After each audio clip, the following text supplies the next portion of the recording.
Hello and welcome to the Saladcast on Sunday the 2nd of July 2017. I'm your host Dan Train. Joining me today, Zachary Burgess. Yeah. And Robert Kemp. Boosh. Boosh. I'm as mighty as a boosh. No, you're not. No, wait, why would you say I'm not? No, you're not. In what way am I not mighty? Or indeed boosh? I think you're probably less boosh than you are mighty, on average. That seems like a reasonable compromise.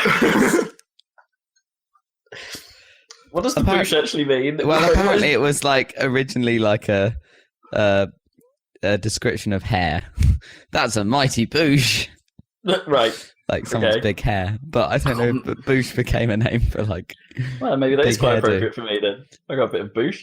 Not You got a that bit of much. boosh. It's not a mighty boosh, then, is it? No, it's not a mighty boosh. It's Well, you keep it mostly under control. Most Kippers' under boosh control. gets slightly more mighty. what you should call it, a contained boosh. And if we go back like a number of years, you never could have compared to Barlow. That's true. That is true. My boosh has never quite matched his boosh. Even with my ridiculously long hair, my hippie boosh. That doesn't count, I don't think. I think boosh kind of implies fatness, not longness. Right, yeah, but that has to have volume. Yeah. Times have definitely changed there, though, haven't they? Yeah, they have. But I don't think I ever saw either of you go super cyan though with the hair. So No, I've never taken its entire length and decided to starch it. So it's, yeah, no, that So would I'm be a mighty supersonic. boosh. yeah, that would be. Yeah, supersonic Okay. style. I'm gonna cut you on my hair. Not only do you, not only does your hair get really stand on end, but it also changes to a completely different color somehow. Not necessarily always. Blue to completely yellow. different. Well, Depends on which person we're talking about. wait, what if they start out with yellow hair?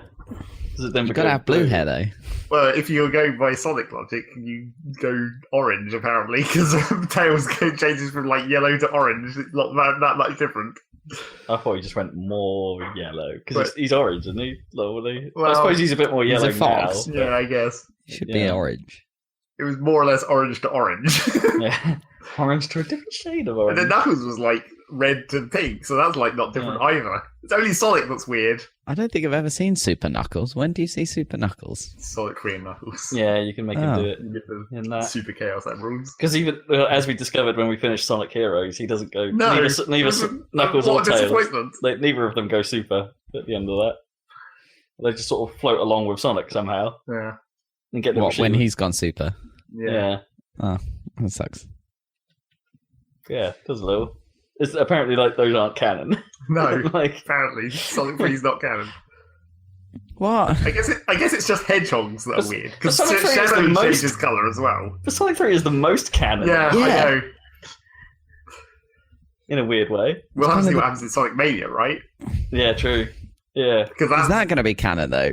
that's gotta be right. Do you think? But it's made by guess. like a. I guess it's all official, but it's made by like a fan, kind of. Well, I wouldn't have thought.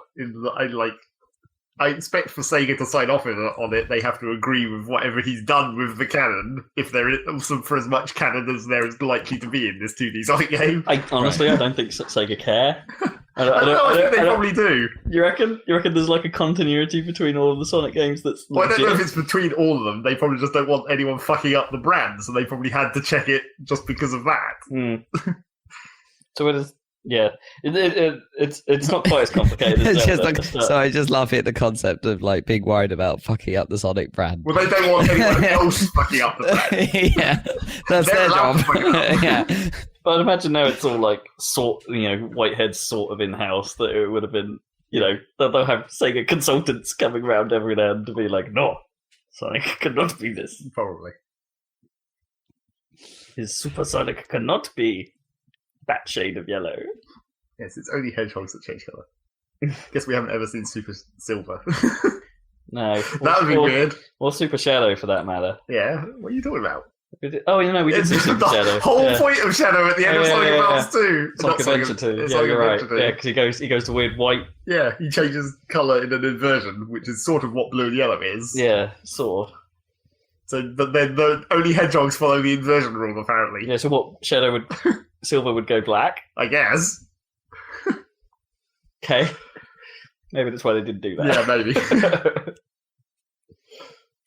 But then, if they ever make another game with Silver in it, You mean like Sonic Forces? I guess he's technically in it. yeah, but not playable. Well, as far as we know, anyway. If they do that, they've done messed up. Silver. Well, the classic question about that whole situation is just like, can anyone just use the carousel rules? Also, can any hedgehog, with the possible exception of Amy, have like interesting names? Because come on, like, all of the hedgehogs, even Sonic, which I will forgive because he was the first. Yeah. Like Shadow, like we want a dark evil hedgehog, Well, that was so we'll just make like, him dark and we'll call him Shadow. That's like the lamest name for a cat.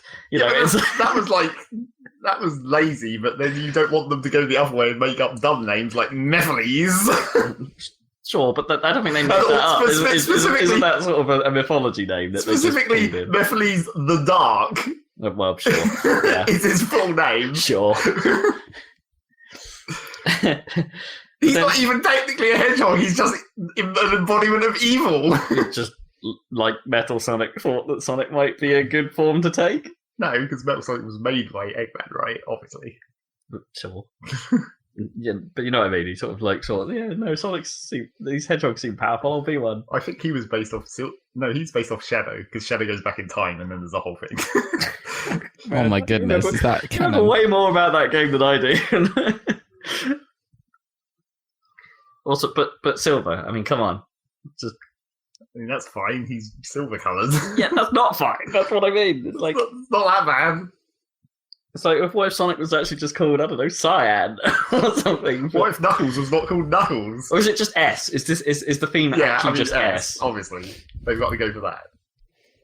I mean, you can't beat the stupidity of miles per hour. That's Mars. brilliant though. That's genius. Genius. And also, like, never really mentioned. He's just Tails. Yeah. That's where the real genius is. You don't use the dumb pun in the actual full, in like how people talk about him. It's just his actual name. I don't know if it's ever been in a game. It's probably been in manuals. Yeah. Which technically counts for old manuals when that was When considered the canon. when they Is had he to not tell referred to as Miles at all in any game? I don't think so. No. Mm. I know it was a thing in those It weird might have UK... been on like a character select screen occasionally. Oh, right. What you recommend that if they said it in full, like Yeah. there's a bit of scrolling text somewhere, like background art or something. Or like just like where it says Tails, just have his full name as well. Oh, right. Or Yeah. as part of the character select If screen the- somewhere. I don't know if a Sonic game has had a full codex. Probably not.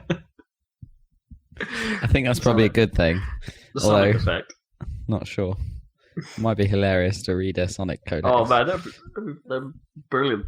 Well, that's the thing. But I isn't guess it? that- as we said about the timelines and whatnot, it's like if they were to actually do that, they'd then have to actually decide what was canon and what happened in what order. And do we and does Sonic 4 exist? Yeah, that sort of exactly. thing. That doesn't even exist in the real world, does it? Barely. Well, episode 1 and episode 2, I guess. They did come out. It was a thing. Supposedly. I refuse to believe it. I completed those games 100%, and I still refuse to believe it. They were not Sonic games, no. Okay. Well, they Okay. were Sonic games, but they were bad. Yeah. Yeah. Well, How did we start on this? that's the Sonic universe. How did we end up in Sonic again? Sonic Mania, Sonic 3, Super Saiyan. Something about Super Saiyan hair. There we go. Yeah, Yeah, it was was about it was the Mighty Boosh. The Mighty Boosh. Anyway. So what's the boosh meaning in a moose boosh? Am I that kind of boosh? That's spelled Probably not. differently, isn't it? Is that like Yeah, it is, but- Bouche? Yeah, something like that. But if I was that kind of boosh, like if I was the mighty No, I don't think you're any kind of food-related product. the mighty Bouch. But Yes, that's more likely. B-A-U-C-H. The classic. I forgot about that not word. Yep. Bouch. Where did that come from? Oh, I kind of remember. Wouldn't it be pronounced Bosh? Bouch. Bouch. I'm the bout. Okay, well, I'm glad we cleared that up. Yeah. Helpful. Now we can move on. Now we can move on to other random bullshit. Bout. Yeah, what's been going on? I can tell you my not kitchen. It's like pre-kitchen bitching because I was at the supermarket buying food. Wait. So you're anticipating there to be a problem? No, it was before I got the food to my house. Oh right. So it's like theoretically this stuff would go into the kitchen, but the bitching was happening on a stage before it returned to the kitchen. Okay. Yeah. Pre-kitchen. Okay. Which supermarket were you at? Well, I went to Tesco's. Right, you drive there. Yes. I went there to just buy some shit that I needed.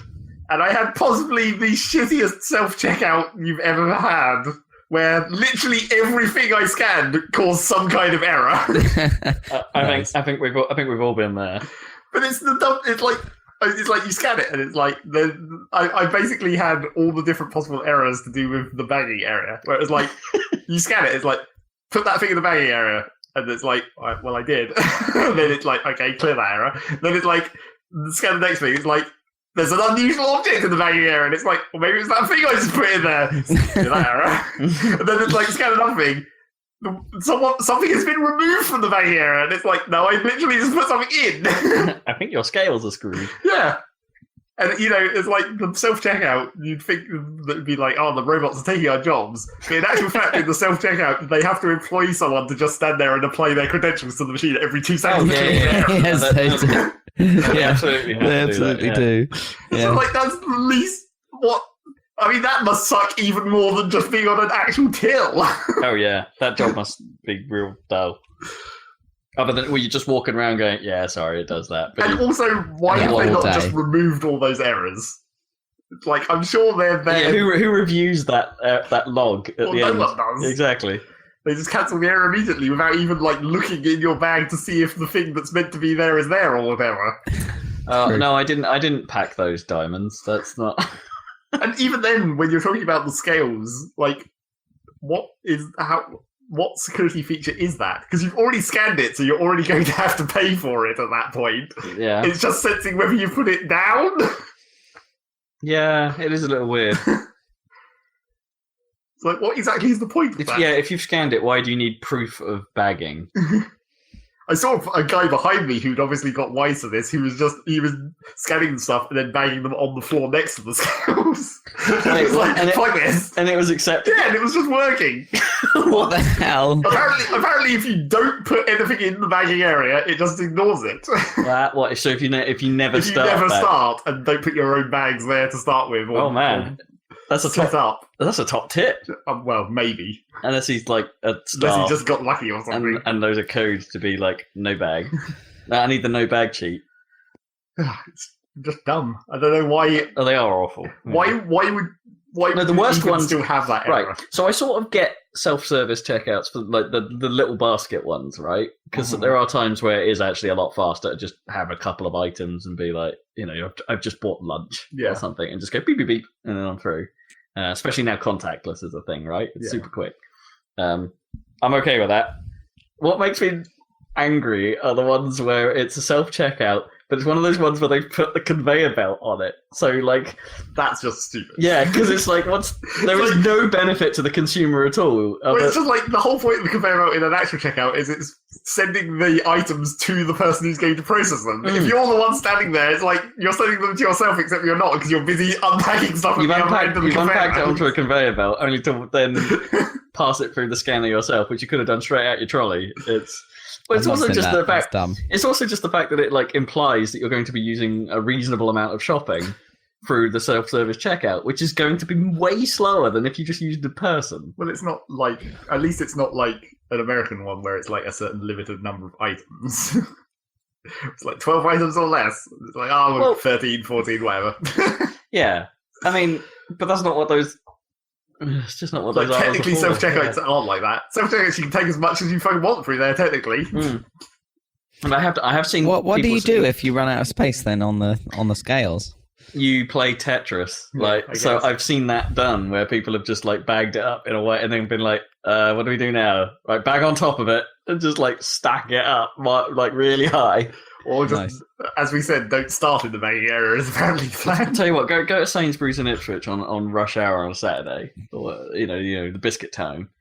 just go and oh man, you see the self checkout is a monstrosity of idiots. It's A monstrosity of a idiots. monstrosity of it. That's the collective noun. Yes, obviously. It's a monstrosity of idiots. It's both immensely entertaining and incredibly frustrating if you're just passing through going, I just want to buy my wine! But,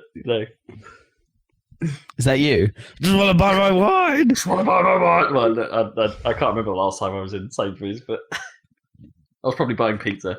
Probably. I think we can say that pretty much about any time. So what do we need? Supermarket. No, we were just You're driving, probably buying pizza. just driving past, Zach's coming over at night. What do we need? Well, we need milk for tea and, and pizza to keep him at bay. Also, in a related topic to why I was in Tesco's buying food, Yeah. but that was mainly because no one else is at home at the moment, so I'm having to make my own food, which, never goes well. Really? But also, while no one else is at home, I have to manage the hot tub. Oh, right. Because, Oh yeah. I don't know if I talked about this before on the podcast, probably. It would have been at least a year ago, I guess. I think when it was first... You have talked about it, yeah. Yeah. But you have to put chlorine in it every single day. Yeah. And we it's did. I guess it makes sense because the chlorine just evaporates off it again, because that's what chlorine does, it's a gas. Mm. But, it's so ridiculous that you have to just continuously dump chlorine granules in there, regardless of whether you're using it. In fact, if you use it, you have to put more chlorine in than you normally do. Mm. All right, so this is just, you need a base level chlorine dose. Yeah, And then if you're actually going to planning to get into it, it's like, double up. yeah, or something. exactly. It's fairly ridiculous. Have you used it? No. No? Is it too skank for Zach? I just don't, You just don't dig the bubbles? I don't see why I'd go out there by myself. Maybe don't know, if man. it was a really warm night. Pour yourself a nice cup of tea. Yeah, exactly. Yeah. put it on the side of the tub. Get the switch, and then Get the Switch. I don't think I'm playing the Switch in a hot in a tub. hot tub. I don't even play my 3DS in a hot tub. Amazing.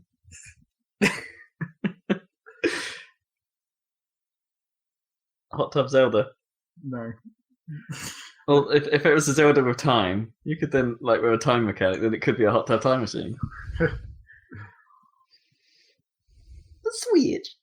Also, the other trouble I might have talked about before related to that hot tub is because of the chlorine, you go in the hot tub and then you essentially have to have a shower afterwards, regardless, because you have to wash all the chlorine off. Ugh. It's like going swimming. Oh, of course. Yeah.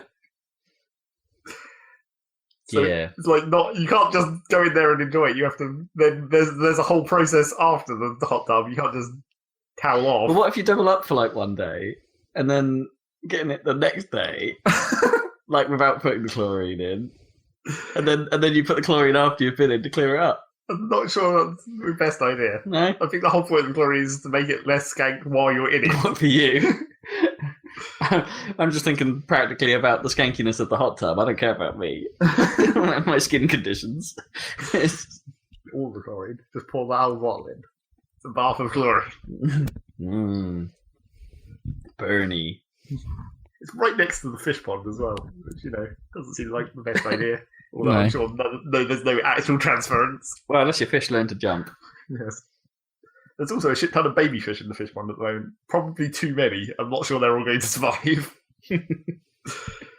How many local cats do you have? Well, I think last year they all got ate by a heron. So it Wow, depopulated okay. that fish pond quite a lot. Ah, Or the heron just arrived and ate them all.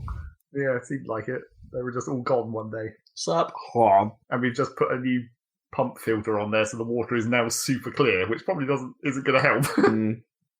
Everyone can see. When the I went out fishes. there to feed them today, they didn't come for the food, and they were all hiding in the shadowy parts of the pond that weren't directly in the sunlight. And I was like, I wonder if something is trying to kill them recently.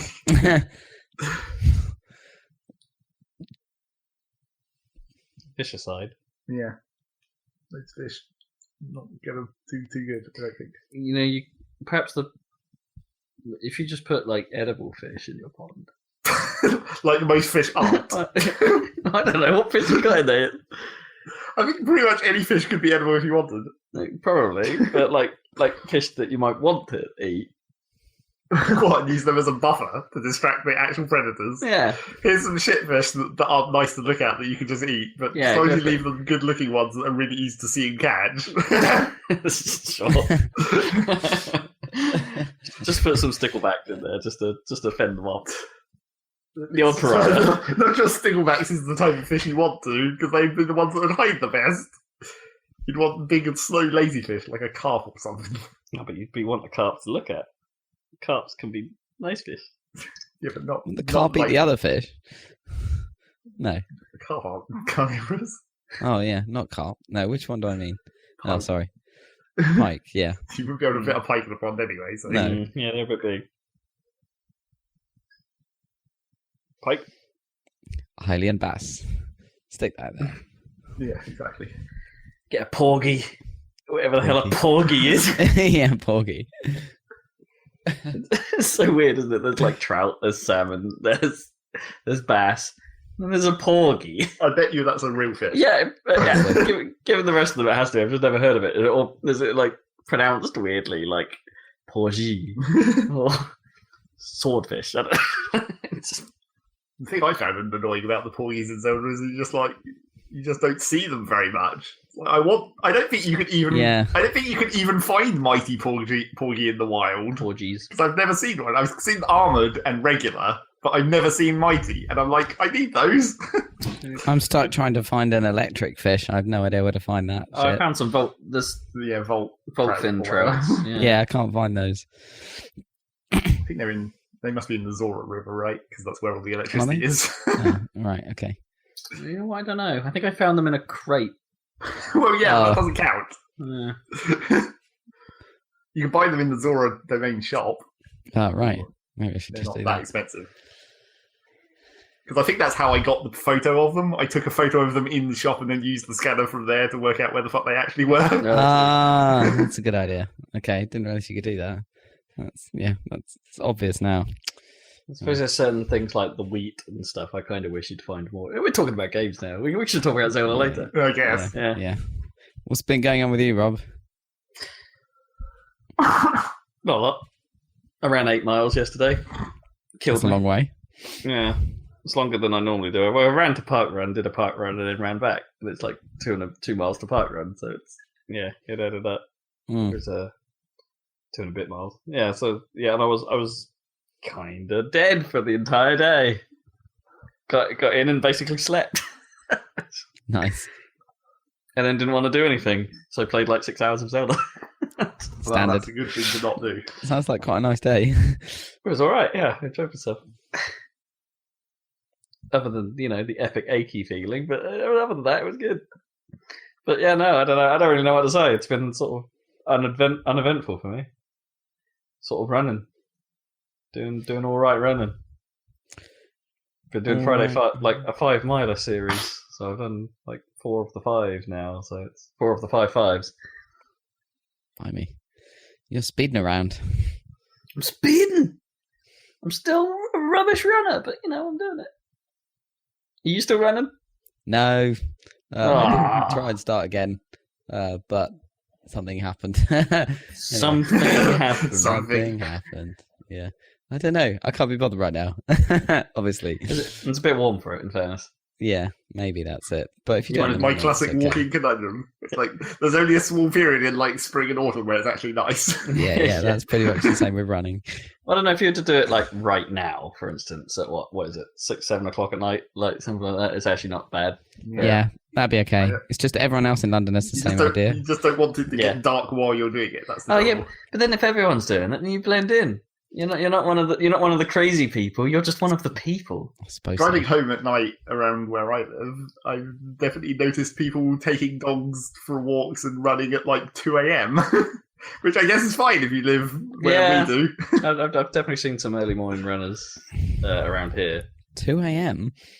There was actually a full on bike race that was going over the road one night when I was driving home at about that time, and I was like, wow. It's quite hardcore. A peloton just comes Yeah, by. there was like 20 or 30 bikes. Nice. Nice. Did they have Is it- lights? Like, Well, I'm pretty sure they probably did. it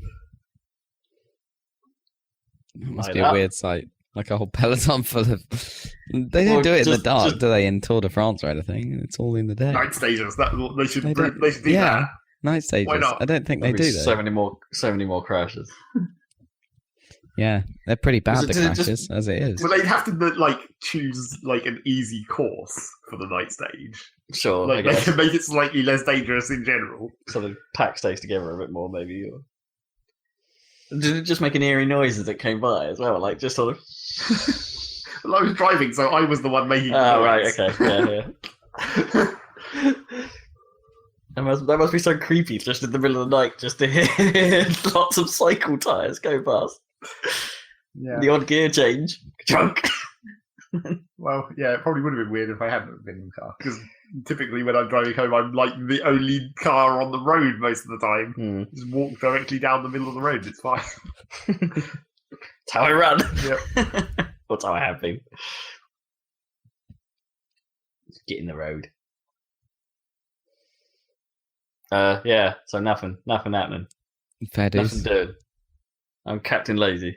Captain Boring. at the You're moment. not Captain Lazy. That's the problem. Well, Captain Lazy. Captain run 8 miles in it. Yeah, you're the least lazy. I'm Captain No Anecdote. I don't know if there's a word for that.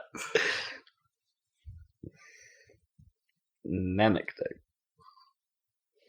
There's like capital N, small A, capital N. A non-anecdote. Anecdote. A non-anecdote sounds like an anonymous anecdote. Anonymous anecdote. An anecdote. And that'd be a non-anecdote. Yes, and an anecdote. An anecdote. That'd be like, so a mate of mine told me this thing about a guy, and they did a thing. Yes, an anecdote with exactly no information. It was something. Something happened. A thing happened. And it was something. It was totally describable.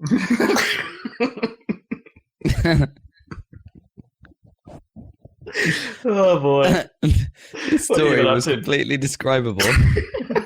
This is factual news. You could actually tell someone what happened. That's probably the most honest statement that's ever been said. I don't know if it's the most honest. Anyway. It's about as well. Okay, surely. Well, in fairness, In fact, pure truth is a fairly static ceiling, right? So, in A theory, lot of things are the most honest. in theory, yeah, there's a lot of things that are maximum honest. right, because it's so binary. Yeah, absolutely. There must be a hard ceiling on honesty, right? Right? I don't know, it depends. What is truth? And all that What shit. is truth? Oh, oh, The plot thickens. sick burn. The soup thickens. Or the... I don't know. It gets thicker. Now I was just trying to think of what the plot thickens actually means. Does that literally just mean the script got longer? We wrote more plot. It fattens up. Yeah, it must do, right? Yeah, that must be where it comes from. The plot thickens must be a director going, "Oh God, we've just doubled our script size." Yeah, yeah, Yeah. yeah. If that's not true, it sounds right. It sounds right. Yeah. Some percentage of truth. Maximum Plausible honest. facts.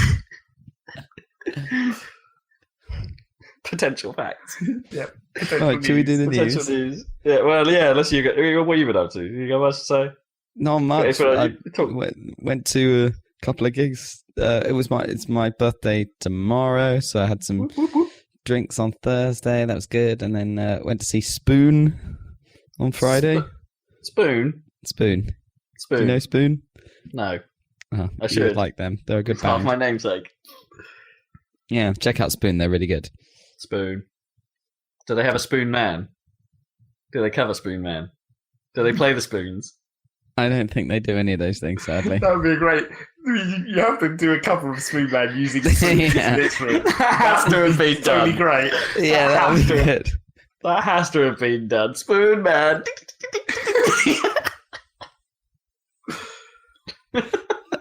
Obviously, next time we need a Saladcast theme, bring out the spoons. Can you tune spoons? We use different size spoons, right, Yeah. to make different tones. You'd have to have quite a precise mic to just pick up the tone of a spoon, though. That's like. Ding, ding, ding, ding, ding, ding, ding, ding, ding. Well, how do you hammer a spoon? Like, would you have to have like a neutral spoon to hit the tune spoons? Maybe. A wooden spoon. Yeah, that's what I was thinking. You like need the wooden spoon because that one doesn't really make a noise as much. Or you just use two identical spoons, and that makes one note. And then you've got a percussion fork. just on the side there. And then you use a knife. You just whack those spoons with a You have to knife. hit the knife pretty hard. Yep. Yeah, you gotta go full cutlery. I mean, who is it that used like Beck Hansen did a whole thing where he played like just a whole kitchen table as an instrument with his band, complete with spoons and various other things. I remember seeing that on Jules Holland. Okay. That was quite nuts. But no, I don't think I've seen Spoon use spoons to play Spoon Man by Soundgarden. Is that like the E-Pro spec guy, or like sorry, Beck, not spec? Yeah, Beck, Like, just Beck, as in Beck. Beck. Yeah. Beck. As in Scott Soy and Pilgrim versus the Pedro. World soundtrack Beck. Yeah. I'm a loser baby, so why don't you kill me? All that. It's weird. I'm sure like half of his albums are remixes of his previous songs. I don't know, they're quite different these days. Like he puts out like several versions, I think, of the same album. So like I think I ended up with the like almost all of it like on Spotify at one point, and it was just sort of like, oh, let's listen to this, and it's like, oh no, wait, this is the same song, but now it's all electric for some reason. Yeah, he probably does. This is the Game Boy version. It's just really weird. chiptune version. Mm. Yeah. And then yesterday I saw Green Day in Hyde Park, which Sure was there. well, so it was like this stupid. So my friends had got the tickets before, and I got mine quite late because I was like, I do actually like that band. I might as well go, especially as it's my birthday and stuff coming up. So You never know; they might not be playing much longer. Yeah, It's well, one of those things when a band gets on a bit, it's like, are they going to carry on? nah, they're going to be like the Rolling Stones that go on for until they're like fucking 90 or something. Probably. I was about to say, like, come up with some sort of illness. It's like, is one of them going to like get this? And then the only phrase that came into my mind was, is one of them going to get ear cramps? Almost certainly Mike Dunn will get ear crabs, and then that will be the end of Green Day. I mean, it's hard to prevent, really, isn't it? Well, ear crabs, yeah. Yeah. so It's a constant threat. It's a constant threat. So it was this kind of festival-y type thing called British Summertime, I guess sponsored heavily by like corporate sponsors like Barclaycard or whatever, and in Hyde Park, and it was like I think I've heard super of this. Yeah. quite corporate. Like every day is a different set of artists and stuff, and I guess that's a normal festival thing.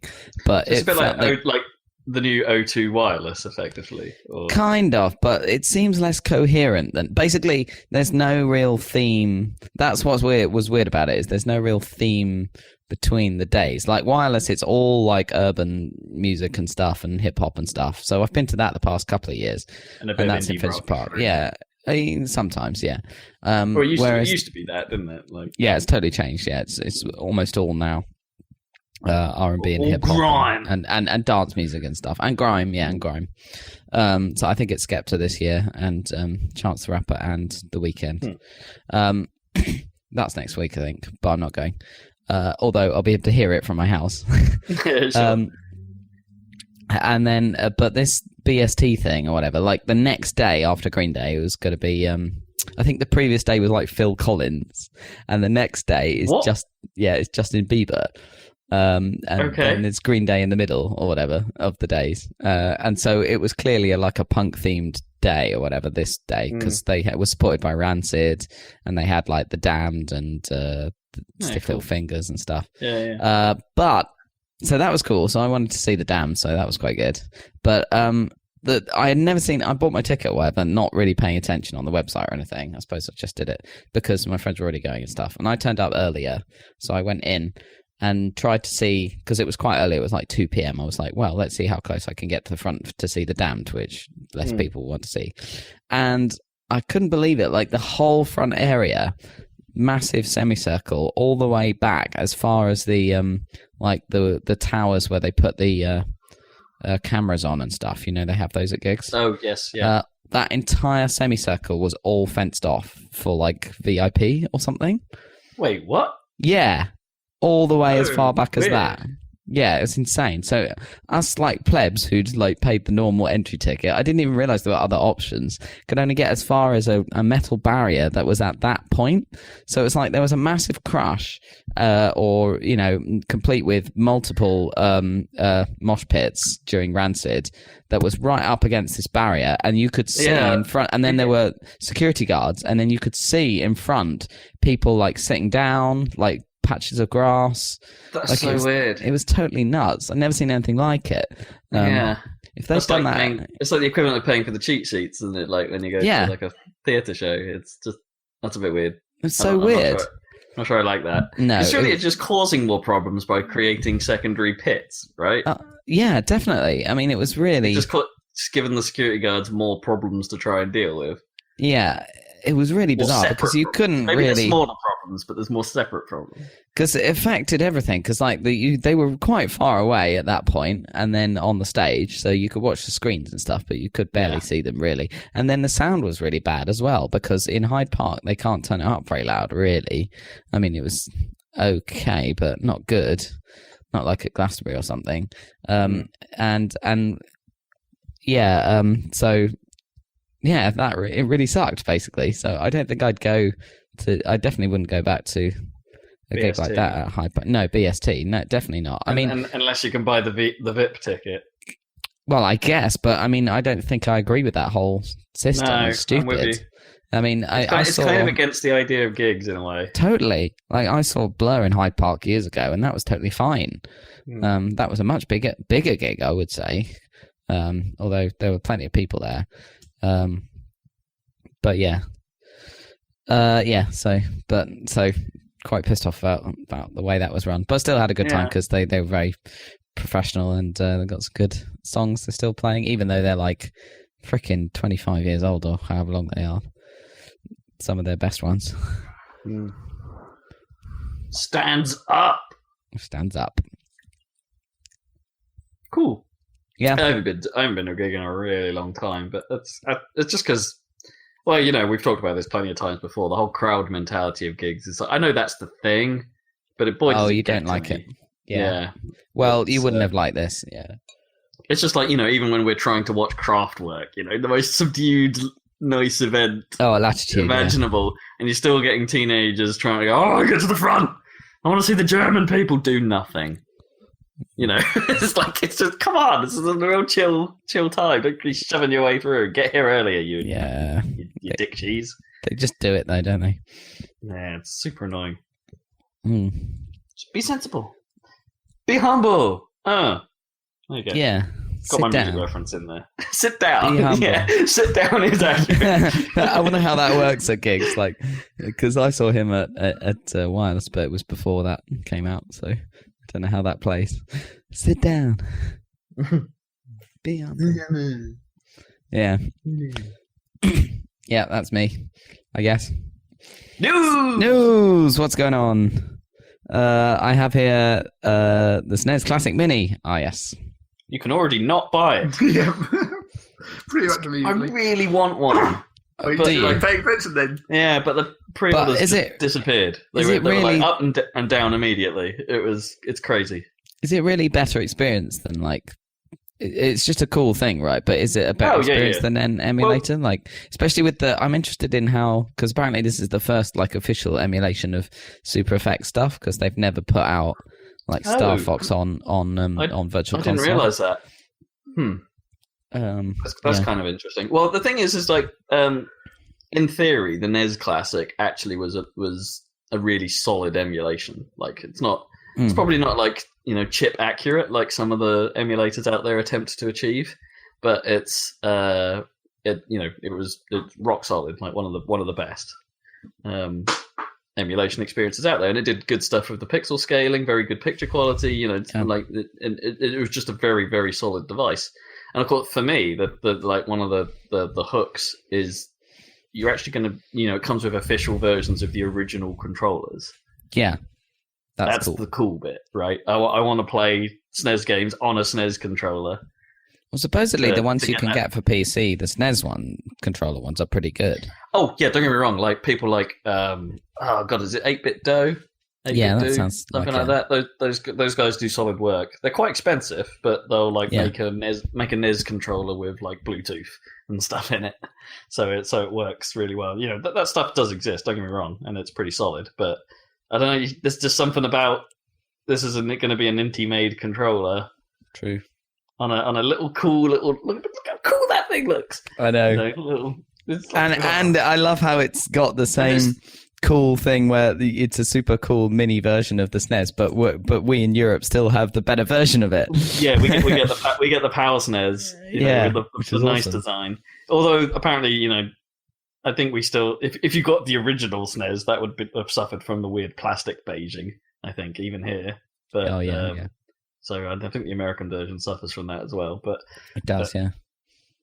But still, it's a cool thing. I kind of want it, and it's not that crazy money, really. What was it, like 60 quid? I think. Yeah, it's not 60, 70 pounds, and it's like, yeah, it's a bit of hardware, and yeah, it's £70 for 20 SNES games, which you might consider a bit rough, but it's super cool. Yeah, it's super cool. And it's, I wanted the NES one, and it's just impossible to get. And this is already sold out of every pre-order that's gone up, almost immediately. And it's super frustrating. Well, maybe this time they'll keep manufacturing them. I don't know. Yeah, they have said they're going to do I think they did sort of say they're probably going to do a bigger hardware run this time. But whether that's a limited run again, who knows? Like the artificial scarcity thing that Nintendo constantly get accused of. Whether they're aware of it or not, it's already turning out to be a thing before the thing's even remotely out. It's But you're right. It is, in the grand scheme of things, would it really make a great deal of difference to just emulate the things now, right? Because the Xbone controller D-pad is fine. You could use the bumpers to act like the SNES bumpers. The buttons are fine. You'd probably have a pretty okay experience using a decent D-pad controller on that thing. You can get one of these, yeah. Like you say, they didn't already have basically SNES games on old Game Boy, Game Boy Advance. Even that didn't even have enough buttons, and they still worked. The stuff that the official stuff Ninty did anyway, like the remake releases of the old SNES Mario games, they were solid. Yeah. If a little weird because they've had to squish the screen a bit because the old Game Boy's resolution wasn't actually as high as a SNES, but and you'd have to play it on a GBA. So there's a weird surprise with it was the fact that it comes with Star Fox 2, right? Yeah, that's cool. Although I actually don't think Star Fox 2 is that good a game. Have you played it? I've not played it, but it's how to describe it. So it's not the same experience as what I like out of Star Fox, right? The original and Star Fox 64 or Lilac Wars were quite these linear branching just all action games. Whereas Star Fox 2 is a bit like Star Fox Armada, where there's a strategy element to it. You have to go around, you have to fly to a specific point and then do a specific thing, and it's where all range mode effectively was being developed. And the Chicken Walker, things like that. That's where it's the game that started all of that, and it never actually came out. And it's fascinating from a historical point of view, but it's not the Star Fox I want to play. No. I'd more happily play the original over that. And the ROM's been circulating on in emulation circles for a long time now, having been cleaned up by fans, so it actually functions and is a finished game. I guess that's the interesting thing about this is has Ninty done any work on it? I think the game is more. The game was kind of finished. Yeah, the game was kind of finished before it got canned, and that's why the fans I think had to do some work to get the ROM working once it surfaced, or at least playable end to end. But yeah, it's interesting. Will there be differences between the version that's circulated and the version Ninty have officially put out? Will they have, what will they have done to it? Is it going to be significantly different? No, of course not. But there'll be some little things, surely. Yeah. Yeah, but anyway, historically, that game is now released, so maybe that makes it more illegal to emulate it. I think maybe emulating an unreleased thing is more illegal regardless. You reckon? Because how did you get that unreleased thing? Sure. By some illegal process. Yeah. But if it's abandonware or, an equivalent thereof. I think abandonware has to have come out though, right? You don't just get completely abandoned projects that you can just take from the company as when it shuts down. It is unusual because normally a company will take the tech they built for a thing and push it to the next version, right? Whereas I believe what happened with Star Fox was that both Star Fox 2 and Star Fox 64 were kind of in development in parallel. And then they basically said, yeah, don't worry about that one. Well, we'll just launch the 64 version. They had their thing about polygons. Yeah. Which is we don't want polygons on the SNES. Don't do that. Stop doing that. Even though they did that. Well, sort of, but not really. They did it before the PlayStation was a threat. Yeah, as soon as the PlayStation came out, they were like, oh shit, we can't do a few polygons on SNES when they're doing loads more. Yeah, we shouldn't be trying to push 3D on a platform that's not designed for 3D. Basically, that's it. Yeah, so that's a fun little historical thing. That's good to see them putting it out, I guess. The game was done, so why not? Why not? In fairness, the whole list that they've put out, although smaller than the NES one, it's 21, isn't it, rather than the 30 this time? Okay. But still, it's a good list of games, and it's even got. I think they've said it's Final Fantasy 3, which. No, Final Fantasy 3. But I'm hoping that's Final Fantasy 6, because Final Fantasy 6 is a hell of a game. Well, that'd be pretty good. You don't know whether Final Fantasy 3 is a hell of a game. No, I don't. Final Fantasy 6 is the earliest one I've played. And I only played it on the PlayStation re-release, which is basically the same. And I put 18 hours into it, and I don't think I got anywhere in it because it's a Final Fantasy game. Yeah. But that's a great game. It's a great FF. Great. What else is on there? You're got all the Mario. I assume it's got Mario World, Super Mario World, Link to the Past. I assume. Yep, that's I think there's a Castlevania and a Contra, so that's cool. That's Super Contra, so Super C. I don't know which one it was, but yeah. I know it was Contra Alien or something. I don't know. I don't know the Contras very well. Yeah, that's there. Was Pilot Wings? I think they may have skipped out on Pilot Wings. Oh, that's a shame. That seems like a bit of a. I remember SNES that classic. one. I remember actually playing that. Yeah, I think everyone's at some point remembers the base jumping game in it. Yeah. Less so everything else, but just the base jumping. I guess that probably aged really badly. Yeah, probably. But then Mario Kart's on there. So. Oh yeah, I suppose. And I don't particularly think that's aged well, but or quite a lot of Mode 7 stuff hasn't aged that well. In fairness, F-Zero's on there, isn't it? That's okay. F-Zero stands out better, personally. Yeah. I think. Yeah. It's just because that early Mario Kart obviously only supports 2 players, and it's Mario Kart's kind of more of a thing when more players you put in it. Yeah, that's true. So yes, SNES Mini. Yeah. Get it if you can. Cool thing. I want one. Someone send me one. What else we got? Sega Forever. They're releasing all of their games on mobile for free. Is that right? Yeah. So this is a weird one. Yeah. So Sega, it's on mobile platforms, which is immediately strange because it's controller-based games don't map that well to mobile. I'm just saying. And but they're going to put this free platform out where it's ad supported, but you can pay $1 or something to get the ads removed permanently. And then that's it. You have access to this library that they're going to keep adding to of old Mega Drive games. I forget what they put out there as being on the initial list, like Sonic, and like the first Sonic and Comix Zone are the two I remember as being in the first wave, and they're just going to expand it. But so that's a really cool thing. Like, why I'm somewhat confused as to why Sega of all people would do that. It's like, this is your legacy, man. You've already been putting out Mega Drive classics on Steam for a while. Like, okay, I mean, it's great, but why would you do this? Because they want to do that in another markets. Yeah, I guess, but sell to even more people. But they're not selling each game. It's like anyone can play those games for free, and then the most they can make out of a user on that platform is a single $1 that we know of so far. Yeah. But it has come under a little bit of criticism because apparently the emulation isn't actually very good. I don't think Backbone did it.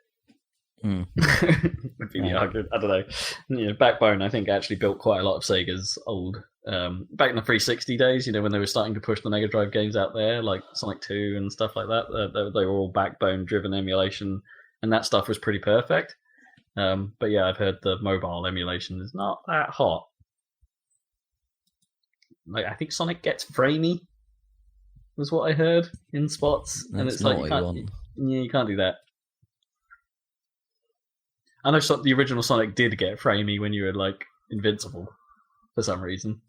Like, it had some problems on some levels, but yeah, apparently this is worse than that. So that's a thing. I've seen Hideki Naganuma posting stuff about there's a picture of a bird grinding a rail doing the rounds, and it says just the concept of bird for some reason. There you go, Jet Set Radio News. Well, yeah, maybe that is like what they did with Metroid, or as the Pro Stake or whatever. Maybe he's secretly making more Jet Set Radio. Well, no, because he's actually just been like that game Hover Revolt of Gamers just released like not that long ago, and it's his soundtrack. He's done the soundtrack for that game, so it's like, oh, I need to listen to this. He's done new material. He done a game. The concept of bird. What else is going on? What else we got? Let's see. What else is going on? There's a Steam sale. I don't know if that's very exciting. Is anyone buying anything? I mean, I'm probably going to pick up Nier and maybe Snake Pass, because I need 2017 games to play. Because our list is woefully small this year. You say that now, but it's not going to be. That's the problem. It probably won't gonna be, but yeah. but right now it is. But yeah, I don't know. I want to play Nier anyway. Nier looks cool. And Snake Pass kind of looks charming. Look at that snake's face. Look at him. How much is that in this? Like half price, so it's like £7-ish. Oh, yeah. Seems Something okay. like that. Yeah, I'll take a punt on a little game like that. That's fine. Nier's come down. I mean, I think that's only 30% off. So but then it's not that old. So it's come down from 40 to like 30, I think. So or a bit less than 27, 28, something like that. So, but that game sounds like it's proper quality and pretty big. So that'll be worth the bones. But yeah, other than that, it's a fairly run-of-the-mill sale now. The days of the extreme daily deal are gone still. Yeah, now it's. We said this last time. I know. All the deals. This is the deal. Yeah. But well, in theory, the highest deals. In theory, but it doesn't feel like. I know it probably is the highest deals, or all the high deals all the time. But like in a weird way, it just doesn't feel like that. But they seem to make just as much money, if not more. So they obviously know what they're doing. It's an almost site-wide bargain. Almost. Sometimes it's weird noticing what games aren't on sale. Like, I can't remember off the top of my head, but I'm sure I went through my wish list and would be like, why is that old thing not on sale? But some developers just don't want to do it. Yeah. A little bit surprising. I think the only thing on my wish list that, or Yeah, I guess it's still on my wish list that isn't on sale is like Astroneer, but that's in early access, so that's Right, yeah. That's why that's not on sale. You can sort of forgive that, yeah. A game that isn't even out yet. Although some do that. Yeah, exactly. Yeah. Anything else? Are you thinking of picking up anything? I haven't really looked at my wish list, but I was thinking about maybe some. I should look through it again and actually pay attention. I did peruse your list recently. Like, was it Dead Cells and Axiom Verge? And yeah, I should maybe get to one or other of those at some point. I guess Dead Cells does look cool. Yeah, I think I'm with you on that one. That's still in early access, isn't it? It is early access, yeah. And it's on sale. Yeah, the counterpoint. but it's a little sale. It's Right, like a 15%, but it's only like a £15 game anyway. So it's exactly. Yeah. How about yourself, Dan? Anything on your radar? I don't think so. I think I got a message saying quite a few things on my wish list were on sale, but I think I might have to update my wish list. It sent me an email every day for like the first few days of the Steam sale saying 58 of your items of your wish list are on sale. But no, I got loads of it. And each email had a different game on it. Oh, that's bad. Yeah. It didn't list them. Yeah, I just got one that said all of them. Yeah, me too. Yeah, maybe it bugged out for you though. Yeah, probably. As long as it hasn't put it in my spam filter now. It's just saying I should buy Overcooked. That's probably a good idea. Yeah. Well, we keep saying we should play that, but then we never do. We never do, no. But it is great. Mm. That is one of the best games. It's just the best game. It's one of the best games ever. Oh my gosh, that reminds me. Are we gonna get around to we're sorting out this best games of all time thing? Oh yeah. Okay. Well, we can plan that. Yeah. Right. Off-air discussion. Spoiler alert. Yeah. Okay. So. What else? Best game ever. There we go. What else is going on? You said something about Atari, Rob. What the hell? They have teased that they are making a console. They basically have put a little video out that basically does an Xbox style pan over what looks like a teak wood grill. Look. Well, they're going to do. They're just going to do an Atari Mini, a 2600 Mini. I don't think that's true. I think no, I don't think that's true. But that would be good. They're definitely posing it as this is a new thing. Well, maybe it's not a console. Maybe it's just a case that you put around your console to make it look wood. I'd be on board with that. That's kind of cool. I have seen there's a thing on Kotaku where someone had modded a PS4 Pro to basically just be made of wood, and it's that's cool. I mean, technically, you could mod any console to be made of wood. You just take all the plastic off and shove the electronics into a box. As long as you sort the cooling out and it's all good, then yeah, sure. You could make some real classy consoles. Or terrible. Just made of plywood with a hole in it. Well, I suppose you have to be careful, right? Because these things run hot. Well, yes. That's probably why a lot of things aren't made of wood any longer. True. All I want in terms of hardware from Atari is the thing from Terminator 2 that lets me steal cash from cash machines. Yes. What? Classic. Don't you remember that? I'm not remembering. It wasn't this. really an Atari hardware product exactly. It said Atari on it. Yeah, but it was a hacked thing. It wasn't Okay. it wasn't Atari releasing a thing to let you. I know, but that's what I want. This was someone carrying around a hacked 2600 and just plugging it into ATMs. What was this? I have no recollection of this. It was some kind of palm top PC thing, but it said Atari on it, and John Connor used it to steal money from cash points. Okay. Yeah. By hacking with it or something. It was a stupid scene. I think because companies like Atari made terrible palm tops back in the day, didn't they? When palm tops did were Atari a thing. make that? I know Apple were, but It said Atari on it, man. So weird. Weird. Yeah, it's weird. Well, it was when consoles weren't really consoles as much as they just were really bad computers. Sure. That phase. Yeah.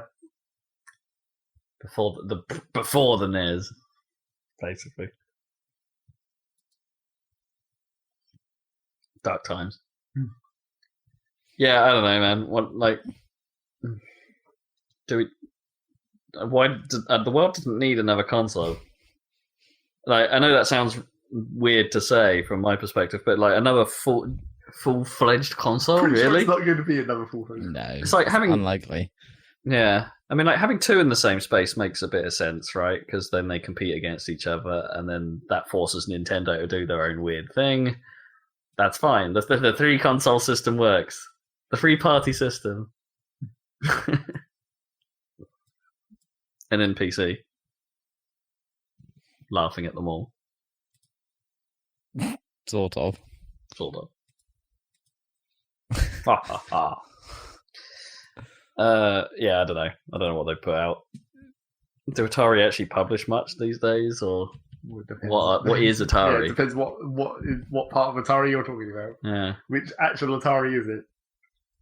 The last thing that I remember they put out was, Roller Coaster Tycoon World, where they fucked that right up. or was that them? I think so. Huh. Because it was like it's the whole remnants of infograms and all that bullshit that happened. Went horribly wrong. Yeah, Jaguar 2. Yeah, that'd be great if that's what this is. It's a new Jaguar. Rejag. E-type Jag, that's what I Yeah, call it. Exactly. E-type Jag. And then they can have a car show as well on their stage. Yeah. So we've done a deal with the new Jaguar. Although that's why it looks like it's made of wood. It's not actually a console. It's a attachment for your car, like a car radio. It goes into a slot in your car, which is why it has the wood trim. Yeah, that's exactly what it is. We put a Jaguar on your Jaguar, Yeah, dog. exactly. Derp.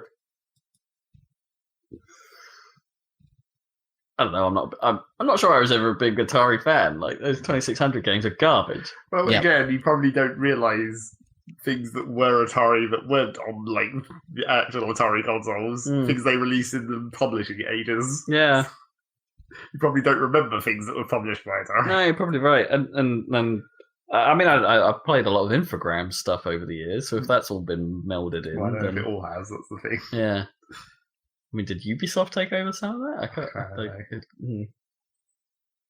I thought they might have been French. It sounds like it. Yeah. Infogram. Is there any more news? I think we've covered the major ones, right? Yeah, mostly. The Zelda DLC's come out. Yeah. So, I saw Gary playing the Trials thing, so it's obviously there, but I haven't got it yet because I've got the actual game to play.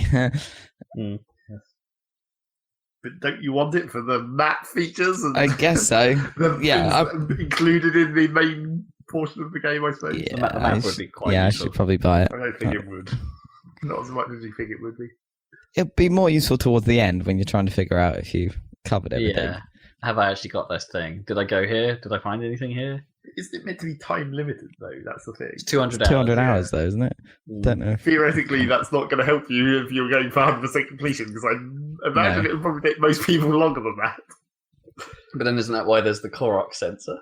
Well, whatever that does, still. The Korok hat. I actually need to see that to know how that works.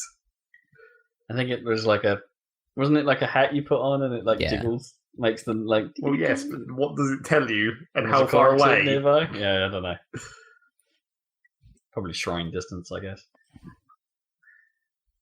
That's quite a long way, though, isn't it? The Yeah. shrine Not really. sensor. Oh, I guess. Not nearly long enough for some of them.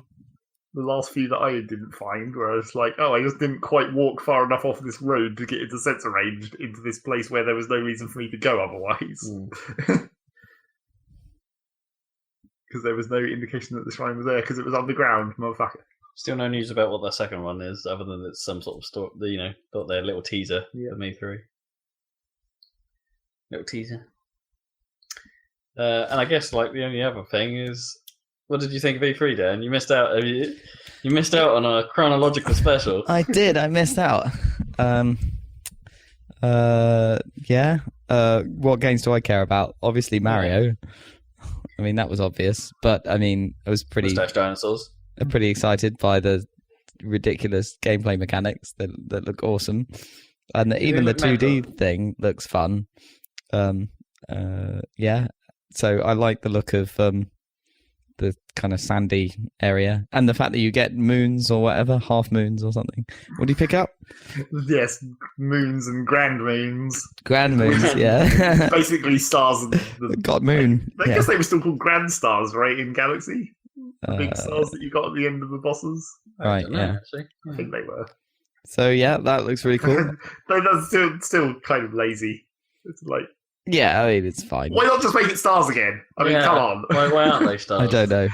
It's probably some weird plot reason to do it. Oh, I hope there's not a plot reason, because that makes it significantly worse. Where it's just like, we can't. It's like chaos rings. Yeah, fair enough. Because the other princess is Luna, right? Yeah. Yeah, so it's Not Luna. Isn't that her name? The thing is called. Oh, the thing's called Luna. Rosalina. Rosalina and Luna, yeah. So it's like Rosalina's got her stars now, and now Luna needs his moons. Yeah, but it doesn't. I don't think she's. Well, I guess I don't know if she's in this game. But she's not really in. She's not canonically existing in the universe, right? Because of the whole time travel thing in Mario Galaxy. It's always time travel. I don't know. I don't know how that game resolved. I never finished it. Well, you missed out on the ridiculousness of the end of the Galaxy. So there were a lot of different moves going on with that hat. It's going to be interesting how it plays, especially with those motion controls. Although apparently it does play quite nicely with just the Pro controller or whatever. Probably the best way. Yeah, well, wasn't there a thing where it requires a motion control to throw it out or something? And then... Not to throw it out. It's like you press a button or something to throw it out, but then you can kind of flick it in a different direction from once it's thrown out, I think, using the motion. So maybe you can even do that with the, just a normal controller. I think it was unknown. I think it was asked of the staff on the floor, and they didn't know. Because presumably they'd only been trained to do motion control action. Well, people were playing it, so... Yeah. Anyway, it looks cool. I mean, New Dog City looks a bit small, but... well, I don't think any of these areas... I think it's just massive. A hub world, yeah. I that doesn't bother me too much. I think there'll be plenty of them, and it'll be good. Well, I'm not 100% sure the idea of a hub world is even going to be a thing. No, I don't think it... I think you just have separate areas that you can travel. Or if there is a hub world, it will be like in the middle of the sky. You'll just be able to walk around your ship, maybe. Right. Maybe. Yeah, because you've got your ship. Kind of like how it did with Galaxy, where you end up on the spaceship thing, the observatory. Because the Odyssey's the name of the ship, right? Yeah, apparently. Oh, is that it? I think so. Yeah. Anyway, so that looks cool. And then otherwise, I really like the look of Spider-Man. I don't know. That gameplay demo. It's Batman, basically. Yeah, because it's Batman, but more Spider-Man-y. Like, it definitely is faster and more kind of, less power and more zipping about the environment in a Spider-Man-y way. And that looked really good. I'm just hoping that combat is as different as it looked. Yeah. I hope it actually plays differently to the Batman in enough ways. Because it will probably be similar. Like, I'm definitely, it's definitely cribbing, just by looking at it. But I hope that there's enough nuance to it that it sets it apart. Well, it looks like there's a lot of web slinging. And the zero death thing is cool. Right. Like, you can't kill anyone in the game. The game will actively stop someone from dying. Oh, excellent. If you try to push them off a building, for instance, he'll web them into safety. Right, awesome. And I wonder if that might actually work. And I wonder if that works to your detriment at times. Like, so if you accidentally kick someone off, but then because he has to spend the time to web someone up, it does put you in trouble. But then can you exploit it? Where it's like if you come across an enemy with a large amount of health and you just taunt them towards an edge and then just kick them, a kick that wouldn't do enough damage to kill them, but causes them to stumble backwards onto a ledge, and then he has to do an animation which counts as a kill because it has to simulate them falling off, because you can't just save them and pull them back up and then have them continue to fight you, surely. Yeah, maybe. Because that would be dumb. Yep. But same difference as any other game where they just fall off and die, right? Well, yeah, but that would be the thing. It's like, is it exploitable in the way it would be if you could kill people? Yeah. Anyway, we've yet to see. Maybe they'd have thought of that, and he webs them, pulls them up, and then and then they fall over. And then they break the web as they come back up or something. Because they're bosses. Yeah, but you don't want to do that. If you're going to have a ledge, you want to push people off it. And you want that to disable them. You just have to make it so that it can do it in a logical way. He just webs them and they just dangle, and that puts them out of the fight because they can't climb back up.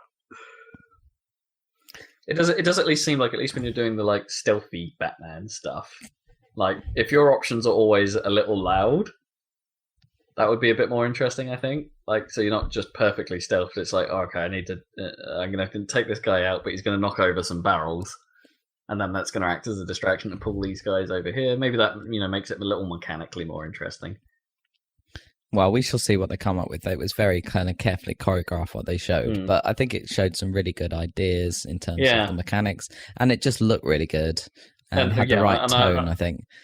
And I think Insomniac are quite they've a good track record of games recently, and they basically came out. They basically came out and said that, hey, we learned a lot from Sunset Overdrive for this. So, their traversal chops have been proven before. For sure. Yeah. A lot of people have been saying they finally got the swinging feeling right. It's the best swinging since Spider-Man 2. Well, apparently they've been really concentrating on that, and their thing from the very beginning of development was that obviously he's never going to attach onto nothing or the sky. He's always going to attach onto a building and stuff like that. The did look like you do quite a lot of running along a building without losing any height. Yes, that's a Sunset Overdrive thing. But I guess you could do that as a spider, so maybe that's fine. Yeah. It's a kind of spidery thing. Yeah, so that's okay. And I've heard that perhaps Manhattan, or because it's just Manhattan Island, isn't it? Yeah, they've said the actual area you're doing stuff in isn't actually that big. But, that's okay. That's fine. That's fine if it's good. Like I'm okay with a game of that type being actually quite a short, sharp experience if the story's solid, right? I have no problems with they don't have to make a big sprawling open world game. It's like you can just do your thing and get out. A little bit like the first Batman, right? Yeah, Arkham Asylum was really good in terms of length and pacing and stuff. Do your thing and get out. You don't have to go big. I kind of hope they don't in some ways. I always felt like Arkham City kind of cheated by making the city a straight line that was bent around in a horseshoe shape. Oh, sure. Yeah, it definitely does. But yeah. Easier to load, I imagine. Yeah.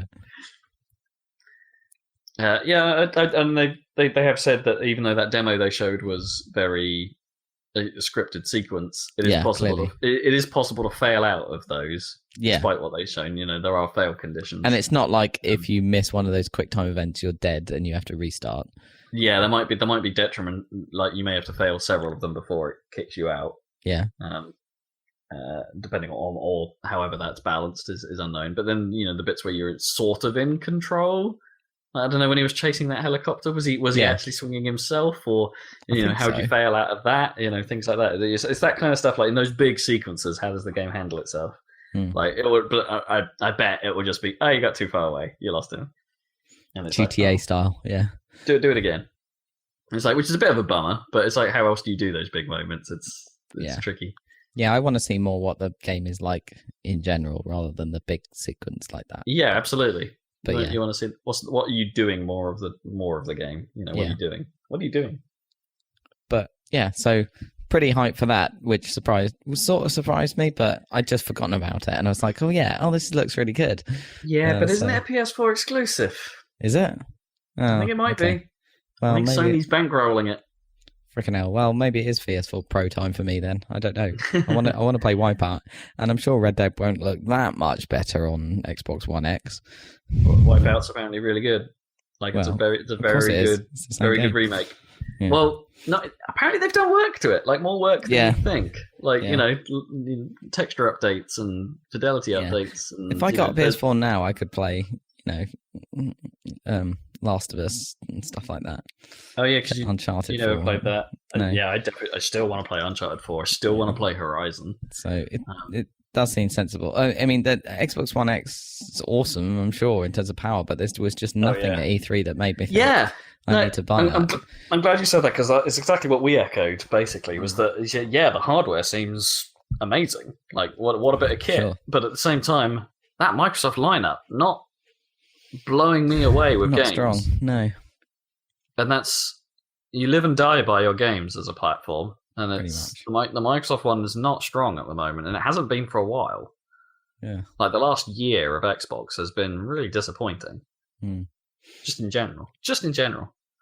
And it's hard. It's a hard thing to sort of argue at the moment. It's like, yeah, if you missed some of the last year's worth of games, they have said they're going to update all of the previous first party titles that have come out over the last 12 months. So like Gears of War 4 and Forza Horizon 3 are all getting updates to take advantage of all the new stuff. But depends how much you really like those. I think even Halo Wars was getting an update. Halo Wars 2. Woo. Yeah, to make it 4K. But yeah, it's also that while we're on Scorpio and Bone X or whatever we acronymize, shorten it to. Whatever we shorten it to now. Like there's only actually 2 games that Digital Foundry saw at the show that were actually running 4K native. One of them was Forza. Yeah. Yeah, Forza. Yeah. One of them was that, which, don't get me wrong, looks super nice. Sure. Maybe, Forza looks real good. I can't remember what the other one was, but it was like a third-party title of some description. It was actually running 4K native as well. Because Microsoft were only showing Forza like running that like that, and everything else was using some form of checkerboarding to do it to achieve it. So like the Assassin's Creed demo, because Anthem was shown at the Xbox One. Was that where it showed up? Yeah. And when they analysed the video footage for that, they reckon that was checkerboarding, and so the look of that trailer might be the real deal. Was their theory. Things like that. How do you feel about Anthem? Are you hyped for Anthem? No. No, not at all. Not really, not yet. That's a real wait and see from me. It's not really because of. I get that it's probably different people from Mass Effect Andromeda and all that, but I still think BioWare's soul has departed at some point. Yeah. Probably when the founders left or whatever. Well, Anthem's clearly isn't going to be a big story thing. It'll probably have a story, but it won't be like main. It'll be like Destiny. It'll be about grinding out loot. 100%. But do you think it is Destiny? Because it looks like Destiny. Yeah, I think it's that, but with different controls, a different universe and mechanics. Yeah, because it doesn't look like it's just a straight gunplay game, right? But it's different. It is different. But yeah, I think the loop will be Destiny. But then I trust, even though Destiny was not what everyone wanted, like I'd probably still trust Bungie with shooting type stuff, action type stuff more than BioWare. Sure. Like maybe Destiny 2 will be better than Anthem. Anthem is a weird name as well. I guess we haven't really seen BioWare do a straight shooter. No. I guess. No. I mean, maybe Mass Effect Andromeda was getting there. Yeah. With their like jetpack boosting around the battlefield and like that. Possibly. But it's always like second fiddle, isn't it? But then I really don't think Anthem is that game either. Like from what they showed, it didn't look. It didn't look like a shooter. I don't know. There's something. They went and shot things. There was a reticle on screen, and they looked for it and shot things. But then they had a lot more special abilities to. That's only because it was a demo. I guess. In the real game, you would never waste your super-powered moves on these shitty enemies that die in one shotgun blast. Probably. Because that's probably a 20-minute cooldown or something. Maybe. Yeah. Just want to look pretty or something. Yeah, the interesting part of that world is like the somewhat seamless nature of it, and I don't know, are they going to do like Iron Man flying combat? That could be fun. Well, yeah, the jetpack thing. Yeah, it's slightly interesting. And they mentioned it's like that in theory the world is going to be dynamic with emergent creature patterns and. Oh yeah, I wouldn't bet on it. Yeah, that's all buzzwords. Well, yes, but it's been done. Far Cry does it. Horizon does it. It's not like it's an impossible thing anymore. Yeah, but that's not. they call it like immersion or whatever, and it's not really anything special. It's just like we spawned an AI that does a thing based on its AI routines in a certain place, and then we just let it do a thing. Sure. We don't specifically. It's not a path movement. But then even Monster Hunter was claiming that they sort of just basically had that, their AI routines are now like, well, these things kind of, if you're in an area, they're like the AI for all of the monsters is being simulated simultaneously, and they will all interact and hunt each other. But I mean, Monster Hunter has traditionally always been much more enclosed environments. Like the levels are like small, but that's not there's like gateways between the zones. But that's not a thing in World. It's like, or is it? Yeah, because we don't actually know. I guess not. I think they've said it's like a big open world in that now, but it's like, but it depends what their definition of open world is. Yeah, and I assume you can still have load zones between canyons. I assume they'll be simulating in areas still. Sure. Right? Yeah, so it's like they can't simulate an entire open world game at once. That's ridiculous. No. Yeah, I don't know. And Anthem looks interesting, but yeah, we'll put the BioWare hazard light on. Well, obviously, I hope these things are good. Yeah, of course. But no one wants to see a game go bad. But... No, but yeah. Well, I have to ask you about Battlefront 2 because I'll be honest with you. I looked at that and I've got a bit hype. This looks like it might actually fulfill the promise that the first game didn't.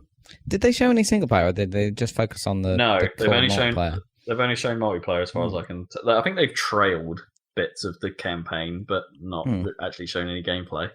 Just wondering because that's how they kind of announced it before E3, wasn't it? With the it was like, hey, we've got a campaign. Yeah, and now it's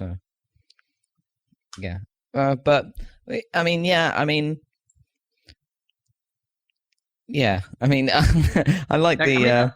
It does look like it's looked good. Yeah, it looks pretty good. Yeah, I mean, it looks like it's got more to it, while still being more casual than Battlefield. I mean, it's a bit silly running around Naboo, but I guess they've got to have these. It's not that silly. I mean, the whole game is supposed to be like anywhere else. I guess it makes sense. Yeah, and isn't there like time setting bridging the gap between 6 and 7, 3 and 4 as well? Yeah, right. Then filling in both the gaps ideally. Yeah, that's cool. Yeah. No fucking Gungans though. I'm still going to wait. Yeah, the Naboo fight with Gungans. Well, that would have been hilarious, although. I think that could have been really funny. Because we did say that before E3, and then as soon as I saw battle droids, I was like, "Holy shit, they're doing it!" But they weren't. Yeah, they didn't go all in. So it's just what? It's just battle droids versus like humans, Naboo people, right? It was separatists versus the clones. Republic commandos, clones, as the clone army, and then separatists is the droids. Yeah. Oh, right, it's that way around. I just hopefully there's a button you can press that says Roger, Roger. Yeah, exactly. That's that must be like, if you think of Battlefield, that's got to be the affirmative on like. Yeah. Right? That's just have to spam that basically. Yeah, exactly. It's going to be non-stop spam. If that is indeed the option. That I would look forward to. The classic Scout from Newton Spencer here. Best audio thing 2017. I mean, I have to say that. My favourite thing lately has been the prequel memes phenomenon. I don't know how long it's been going on, but I find that I really like prequel memes. They're so stupid. Have you come across this? Yeah. A little bit. They just take the most boring generic lines from the prequels and turn them into memes. I've been enjoying that. So Roger is a good one. Roger. Well, possibly. That's not a boring line. Yeah, they did. That's one of the top posts on there is, can we just take any line from the Star Wars prequels and turn it into a meme? Possibly. It's not possibly, it's possibly. Possibly. Possibly. It's Django Fett, isn't it? No, it's Obi-Wan. Yeah, Obi-Wan talking to Anakin in the Senator's bedroom or whatever. Yeah, in episode 2. Oh, this is a different possibly then. This is a Django Fett. Because he says possibly too. Isn't it just before they cut the weird worms up? Yeah, it's before the whole worm situation. Yeah, in the bedroom. Right. Yeah, and he just goes possibly. The best. Yep, Chew's the best. Meme that, internet, get on it. Want to see some possibly. Meme dat, yo. It's going to be our new website, meme dat. Probably already exists. Yeah, probably. You can request memes. That's the whole thing about. Can you do that? Can you request memes? You sort Does of that can. break the whole thing? You know, forced memes are the. Yeah, it's a forced meme. Okay, yeah. I heard someone pronouncing it as Mimi the other day. I think the prequel memes might have started with, because one of them is that no matter what the context of the question, you just apropos of nothing, you just say, "Have you ever heard the tragedy of Darth Plagueis the Wise?" That is the. Oh, so good. And there's this whole thing about Palpatine just being called the Senate. Because he has a line where he says, "I am the Senate." I mean, I recommend you look up prequel memes. Useful so for good. American politics. Yeah. Just throw in Palpatine because he's the Senate. He's the Senate. I have seen that one actually just going around. There's something political about America was said, and Palpatine was just like, "Hello, I'm the Senate." Oh dear. Yeah. Anyway, That's E3. That's funny. Yeah, I was excited about those games. Oh, and I think the whole Mario cross Rabbids cross XCOM thing is hilarious. Isn't it cool? Yeah. It looks good. Surprisingly good. What else? Metroid Prime 4, no information, but okay. I mean, Yeah. And it's not. It's not retro. We know it's not Retro. Retro Studios making it. So if it's good, I'll play that. If it's not, I won't. Have you played any of the previous ones though? Yeah, I played Prime. Oh, okay, cool. I haven't played the sequel. No, they're all the same. Yeah, I heard sort of. 2 was good, right? Wasn't it? Yeah, well, all of them are good, but one is the best, like, in fairness. Yeah. But, yeah. One was the most pure, and that was why it was the Mm. best. Because once they tried to start getting too complicated with it, it made it annoying. Like, Well, I'm not 100% sure the they knew whole what light to and do. dark world thing was a pain in the ass Mm. most of the time. And then 3, once they had motion controls, it was just like, you didn't need to do that. Come on. I mean, they did because of Wii, but you know. Yes, they did for that reason, but they didn't actually need to. Where was Trilogy? Oh, Trilogy was released on the Wii, wasn't it? Yeah, because they Not- still not- needed the motion controls. Yeah. They didn't. I know. Did they put that on Wii U? Didn't they? But you still used motion controls. Well, yeah, because it can still use the Wii Yeah. controls.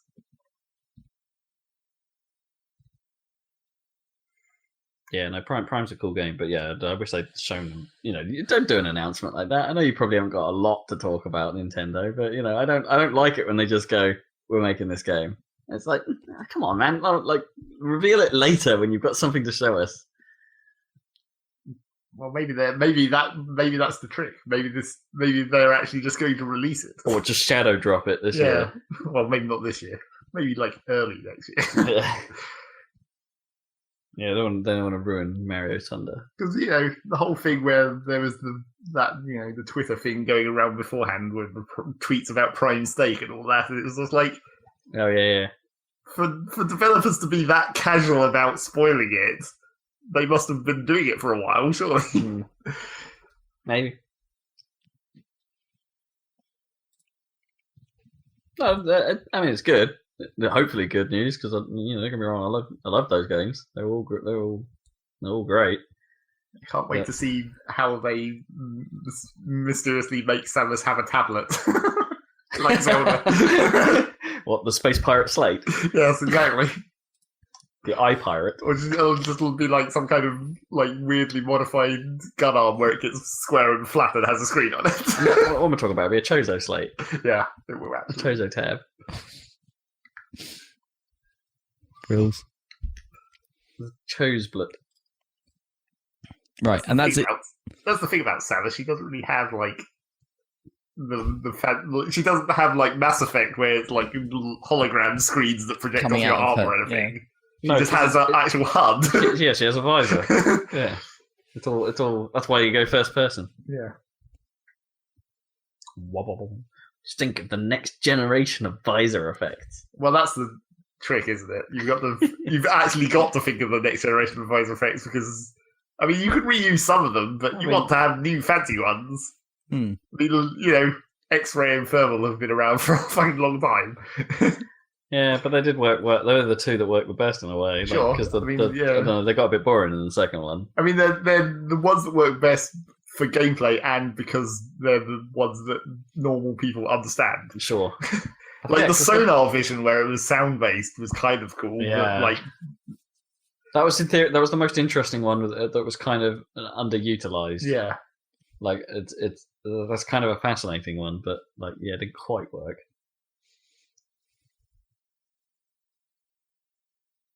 I don't even remember what they had. Did they even have visors in 3? Probably.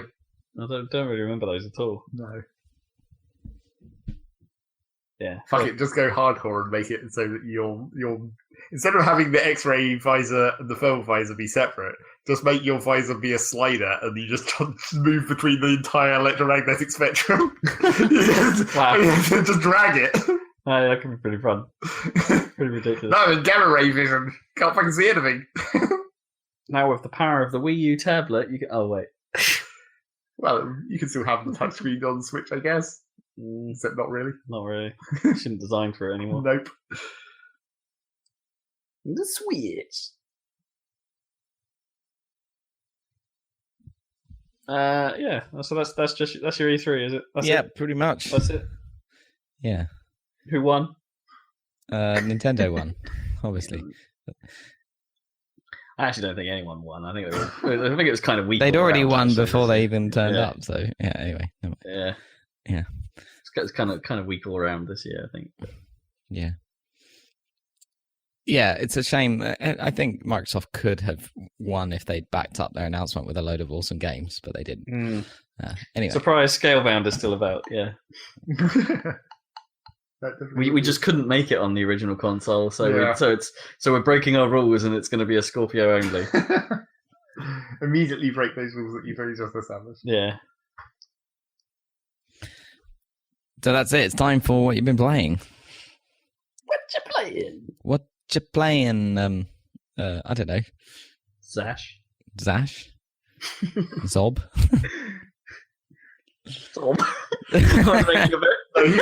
Rob was making a reference to something in the earlier part of this podcast where we were talking about the pronunciation of CHs. Right. Well, that, and I was referencing Hey Ash, what you're playing. Oh, okay.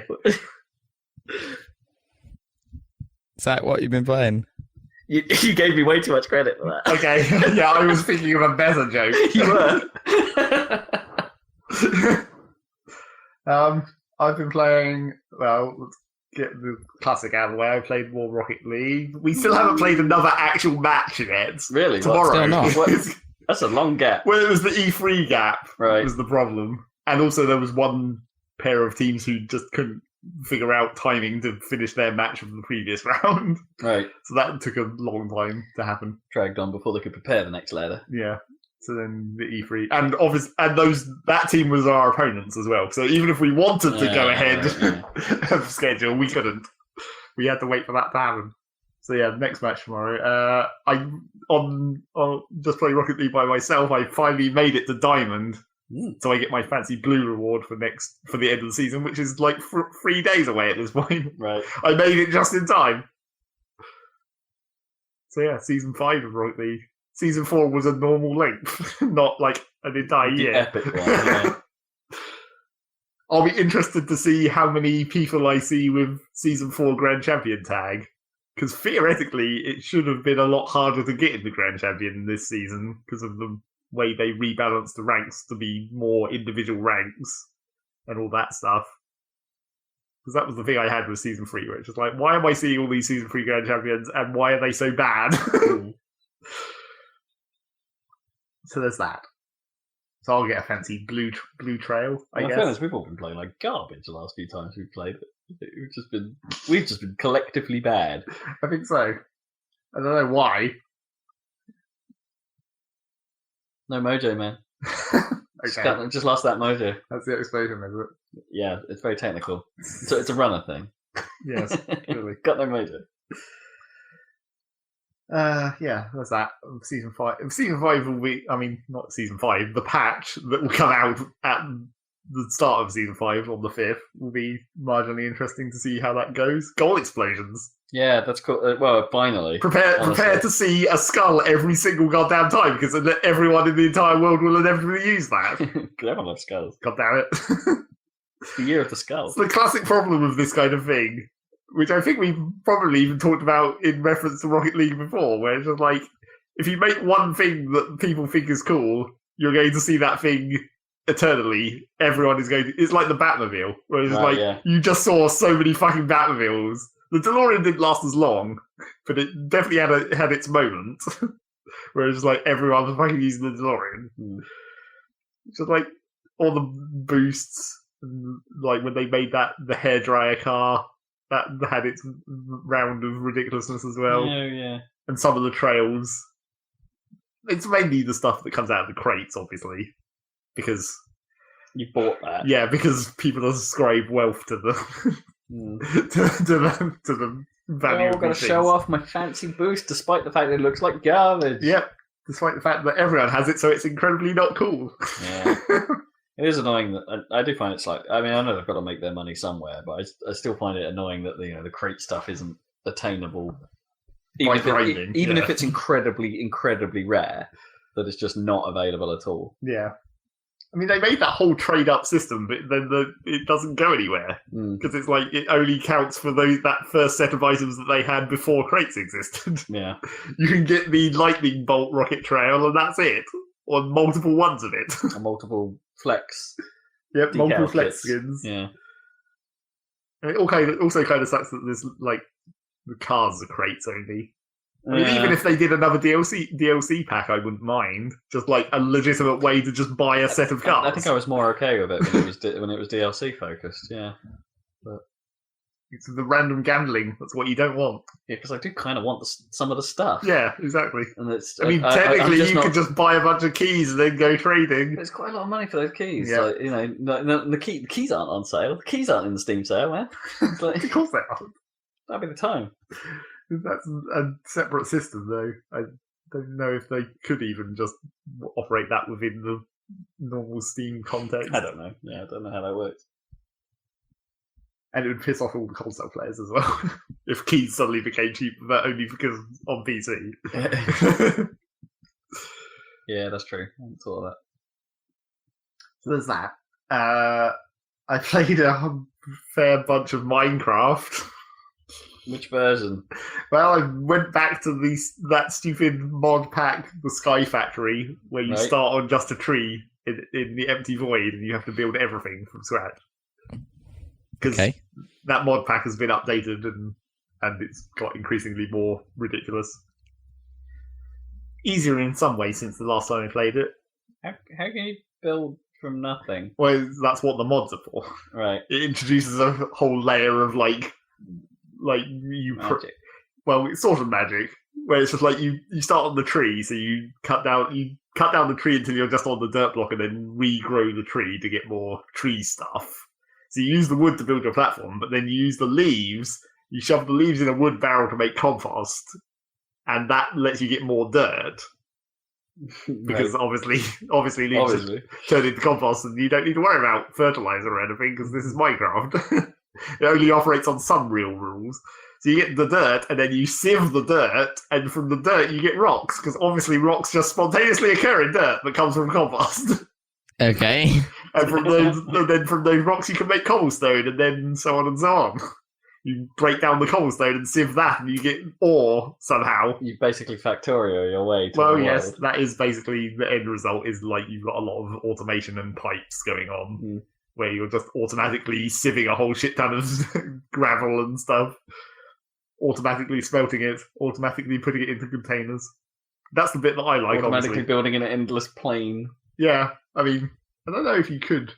I don't know if this mod pack does include an automated building thing. It might do. It doesn't include like Buildcraft, so it's not operating on the Buildcraft system. And I don't think Buildcraft could have operated infinitely. There definitely is an infinite building device. I mean, it's not for that specifically, but there is definitely a mod in Minecraft that lets you build basically blocks that move other blocks, and then you can program the entire thing to basically be like a crawler that just drives along, mowing everything down or digging a hole or whatever. So yeah, I played a fair bit of that, messing around with making ridiculous systems to get unnecessarily large amounts of loot. This might seem like a silly question, but why? What pulled you back? I saw a video of someone playing this recently in the recent version. It's a bloody pain in the ass to actually. Well, I mean, this is Java Minecraft, so it's a bloody pain in the ass anyway.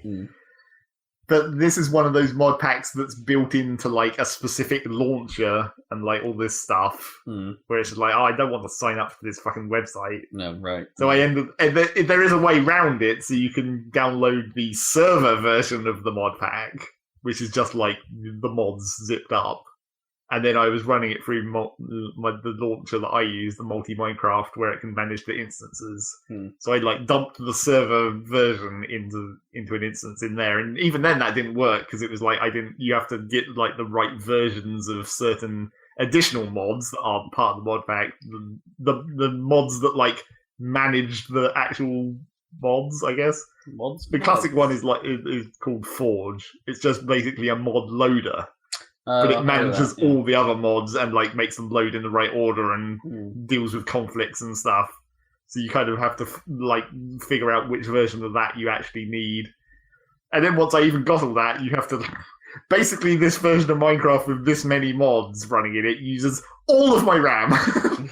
All 8 gigs is pretty much just in that one instance of Minecraft, which is fairly ridiculous for a game of that age. Yeah. But that's how terrible Java is for you. Yeah. So yeah, I played some of that. Not considering. Well, I mean, do you know what the mod scene is like for like the more modern versions? I don't know what they're doing for like Windows. Well, actually, you wouldn't have a choice. Well, no, because you can't because you don't have Windows 10, so yeah. Don't get the Windows 10 version of Minecraft yet. One day. So there's that. When you build your new machine that you reckon you might be on the cusp of. Yeah, theoretical new machine. But even then, I'm like, do I want Windows 10? I mean, it'll probably just come with Windows 10, so regardless. I know what you mean, but you should probably have it. In many ways, I'm at the end of it. Yeah. Because apparently that's easier to do now. Yeah. Easier.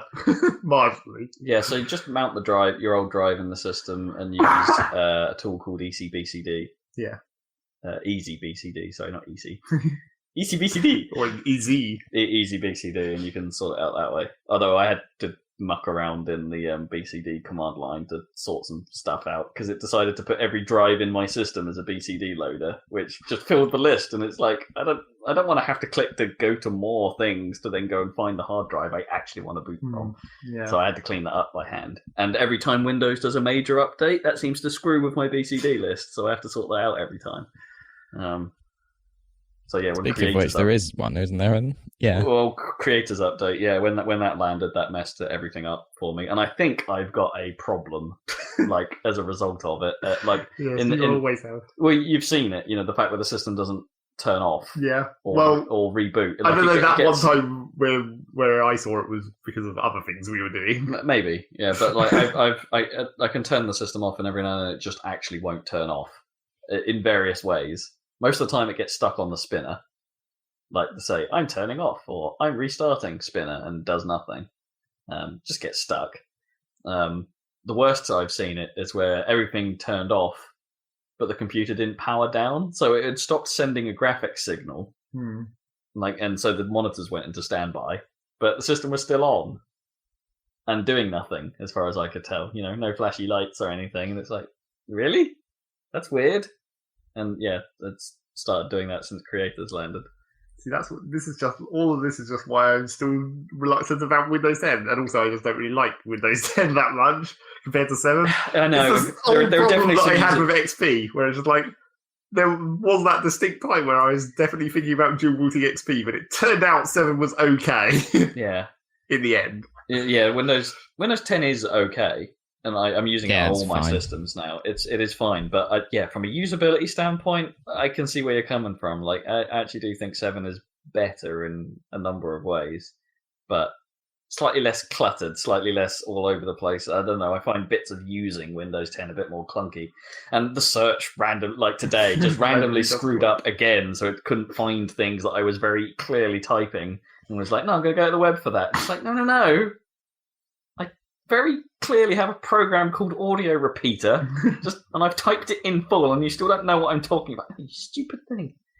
And my other theoretical worry about the dual booting situation is like, even though it shouldn't be a problem, it's just like there's the occasional tiny thing in my version of 7 where I'm just like, this totally could be completely boned if I was to try and turn this into a dual boot. Oh, what's that? Well, there's things like, I mean, I'm sure it must be able to handle it, but what would it do about my very many partitions? That'd be fine. Well, that wouldn't make a difference. But then, like, what about partition labeling? Yeah, no, that's all on the drive. That would just come across. Yeah, but does it interfere with the Windows 10 labeling? Nah. So, like, if you install 10 and it makes it C, It'll be file system. It won't be Windows. That'll be file system labeling. So, like, if you've done it NTFS, that's just part of that. Yeah, but they're all specifically labeled, and It'll be a lot fine. of them are virtual. Yeah, okay, that could be interesting. Yeah, I don't think they've changed anything, but I honestly don't know at that point. You know, normal partitions, you're absolutely fine. Don't worry about it. I mean, at a certain point, I was just thinking maybe I'd just do a clean install of 7 anyway, just to have it be clean again. You should. I mean, yeah, and always be clean if you can. Yeah. I mean, this is why I've done what I've done with this system as it is. Like, I'll keep ice as my messy system, right? The one that does everything and does the work and stuff like that. And I'll use my fire drive as it is now to be like, oh, right, no, if I just build a new machine, I'll just wipe that. I mean, I've only got games on there. Yeah. So I've got this nice clean game environment that I don't mind upgrading and clean booting, because that's the one I use more often. But then see that's still the same with the whole, when I first got the PC I currently have, it's like that's why I did the whole partition thing and thinking about where I might want to install XP and stuff at the time. It was like, it was a fresh install of Windows 7 that I theoretically was going to fresh install XP onto and then transfer stuff off my previous machine into that XP install. I wasn't going to bring the actual hard disks from the last machine with XP on them. So it's like, I just think I prefer that method to start make it a fresh install. I mean, yeah, using the same license and then just copy the files you want. Yeah, I mean, I'm a special case because I've obviously got you've got a music environment. Yeah, that's the main thing, which is just a pain in the ass. Every time I look at my Steam list and I see Eve because it's installed through Steam to get the majority of the files, but then the Steam launcher does its own updates. It's not updated through Steam. Every time I look at that, I'm just like, I really want to install that clean, but it's going to be such a hassle because it's like it's installed through Steam, but not installed through Steam, and then the launcher is doing its own updates, and I've got that weird where I had to create a file path that diverts it off my Windows drive into a normal folder because it couldn't do it itself because you had to. You've got like a junction. Yeah, I've got a junction to move it off the C drive, and it's just like, this is going to be such a fucking pain in the ass if I ever uninstall this. Yeah, just simplify, start again. Yeah, but I still don't know whether you can. I don't know if I'd have to make that junction again for a start, because I don't know whether they changed that or not. For what? What are you using it for? Because it's one of those stupid ass games where it decided that it wanted to store a large amount of data in your user folder. And it's just like, don't do that. Right, yeah, no, that sucks. Because you can't even move your user folder off C. No, you can't. You can move files and documents at least, but not your actual app data. Not your app data, no. So I had to junction it out of there because it was like, I don't have. And this is another thing. I mean, the trick is to just build a machine with a large enough main drive so that you don't care. Well, that was the thing. When I made this machine, when I was first installing 7, I went to the Windows 7 forum and looked up how much space does a Windows 7 partition needs? And then I looked at that and I was like, okay, add 10 gigs on top of that. Ignore what they said and just double it. And it still isn't enough. No, go miles beyond. I mean, I like my iOS is on an SSD, and that's all that's on that SSD. Other than it's got Windows, and Killer Instinct. Obviously. And that's all that's on that SSD. And that still takes up like 300 gigs. No, not that much, 200 gigs. It's ridiculous. Yeah. And it's just like, Windows installs just grow over time because of their dumb backing up files that don't need to be backed up in the system and all that bullshit. Yeah. Giant pain in the ass. Partitions are good in theory, but then they don't really work. Simplify. Definitely simplify. Don't do that. And, you still want a Windows partition in theory, just so it's separated from everything else. Even though everything still insists in trying to install into it. No, you get 2 drives. Yeah, but that's what I have. I have 2 drives and they're partitioned. It's too much, man. Too much. No, it's not. It's too much. It's theoretically good. It should theoretically improve. I don't think you're selling me on it. But it should improve, like, fragmentation and stuff, right? If you've got separated files where you know what's on each individual bit. And I guess, yeah. And also theoretically, it should improve read speeds if you've got your primary partition to be the start of the disk and all that kind of stuff. I think that depends on the drive. Isn't read speed like slower towards? Wait, where is it? It's like read speed is slower towards the inside of a drive, and like drives tend to populate outward in or something like that. I don't know what order it actually. Yeah, works I don't know if that's a thing still. Yeah, it was at one point. I mean, if you've got your Windows on SSD now, that doesn't matter. Yeah, just bung it on an SSD. Yeah, not a problem. I actually, I'm at that point where I was serious. I know you'll like have a go at me because I've still got hundreds of gigs spare. But it's just like, if I just got a terabyte SSD, wouldn't that be sweet? Well, that would be sweet for a different reason. It's not that one's not about space. That's about speed, theoretically. It's about both. You don't need the space. How much are they? Terabyte SSDs? Couple hundred, I think. It's a lot for a terabyte, but they're cool. They're doable at this point. Freaking SSD, yeah. Because that's what you put in a laptop, right? I guess. These days. Yeah. That'd be the other thing that I'd have when I have a new machine. I'd actually have space.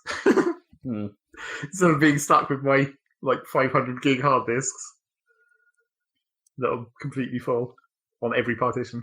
Even the ones that were meant to be for XP that never actually got XP on them. Can't you just get one 2 terabyte drive and stick it in or whatever? Do you need to? I don't want to do that now. That'd be for a new PC.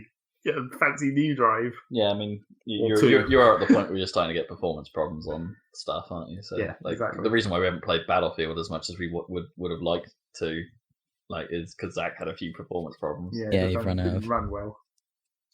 My machine is old. That's the problem. It's lasted though, man. Yeah, I make them last, and they function. Unlike some people. Hey, I made ice last a really long time. You made your ice last by suffering. A little bit, yeah. Terrible USB ports aside. Which you still somehow have, apparently. No, it's just this mic. But you have some kind of USB problems. Sure. Mystery USB problems that we don't understand, ever. My CPU has lasted quite a while. I'm just trying to look. November in theory, 2011. So it's 6 years. I was about to say, in theory, I didn't need a CPU upgrade. That wasn't the problem in the last machine. No. I mean, now I've got more than twice as much power as the last machine. That's really nice. Don't get me wrong, but that wasn't the bottleneck. It was the motherboard and everything else that was what was holding me back. Yeah. 6 years. That's not too bad. How old's yours, Zach? Well, I don't know. It's got to be at least that, if not more. It's about that, I think. Yeah, because you built before I built Ice. Yeah. I still think of this as being a fast processor in this. I guess it is. Well, yeah, that's what i7. we were talking about when I was talking to Rob about my theoretical PC. Whereas, things haven't really got that much faster apart from graphics. It's mainly just the graphics cards have continued to do their thing, but everything else is fairly stagnant. CPUs have definitely slowed. It only recently picked up again. It spent a long time where they would just get more power efficient and they didn't get any faster. Yeah, I think my one was sort of on the wave of my 6-core. I don't even know what it is. It's an Intel 6-core thing, but it was sort of on the wave of them getting better again. Finally, yeah. So games. Games. The last thing that I've been playing is Ever Oasis on the 3DS. Tell me about that. Apparently I needed a new game for my 3DS. It's not the last thing you've been playing. Isn't it? No, What do you mean? there's a fairly large racing game to talk about. Is there? What? Dirt 4.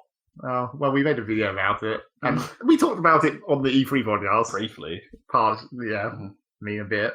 We could talk about it more, I guess. No one seems very enthused about it, so... Well, yes. That maybe is why I forgot about it, because I haven't been playing it that much. So, well, yeah, our general thing was, like, when the video goes up, you'll see, like, you know, we I'm kind of both annoyed have- about that video, in general. Really? I kind of want to make an additional...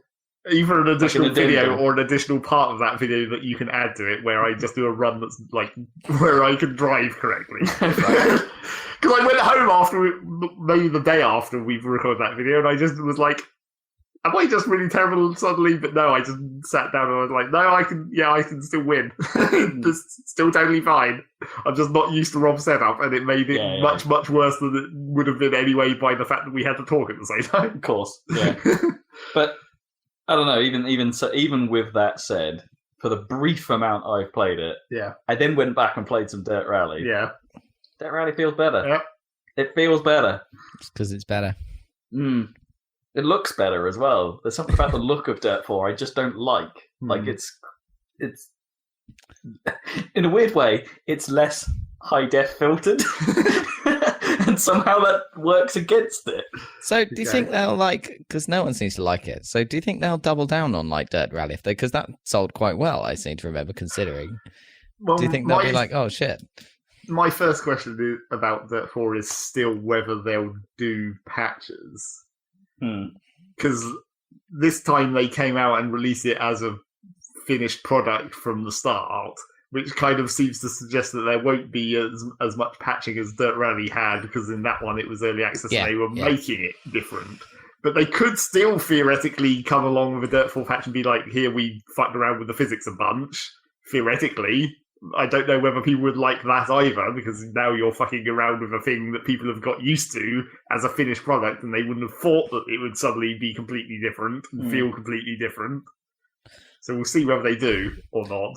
I feel like also with the graphics, like Dirt 2 and 3 looked really good for the time, I thought, and this one doesn't look, and this one doesn't look that good, I don't think. Well, for now. I mean, my thing with the Dirt games is a bit weird. I think with and I've said this in the video, and I've said this a million times actually. I think with Dirt 2, they nailed the right feel, the right music, the right sort of styling to everything, and the right handling and everything to bring all of those sports together into a package. There's something about Dirt 2 that feels like a proper package that Dirt 3 went way too stoic with. And Dirt 4 just seems to have forgotten about.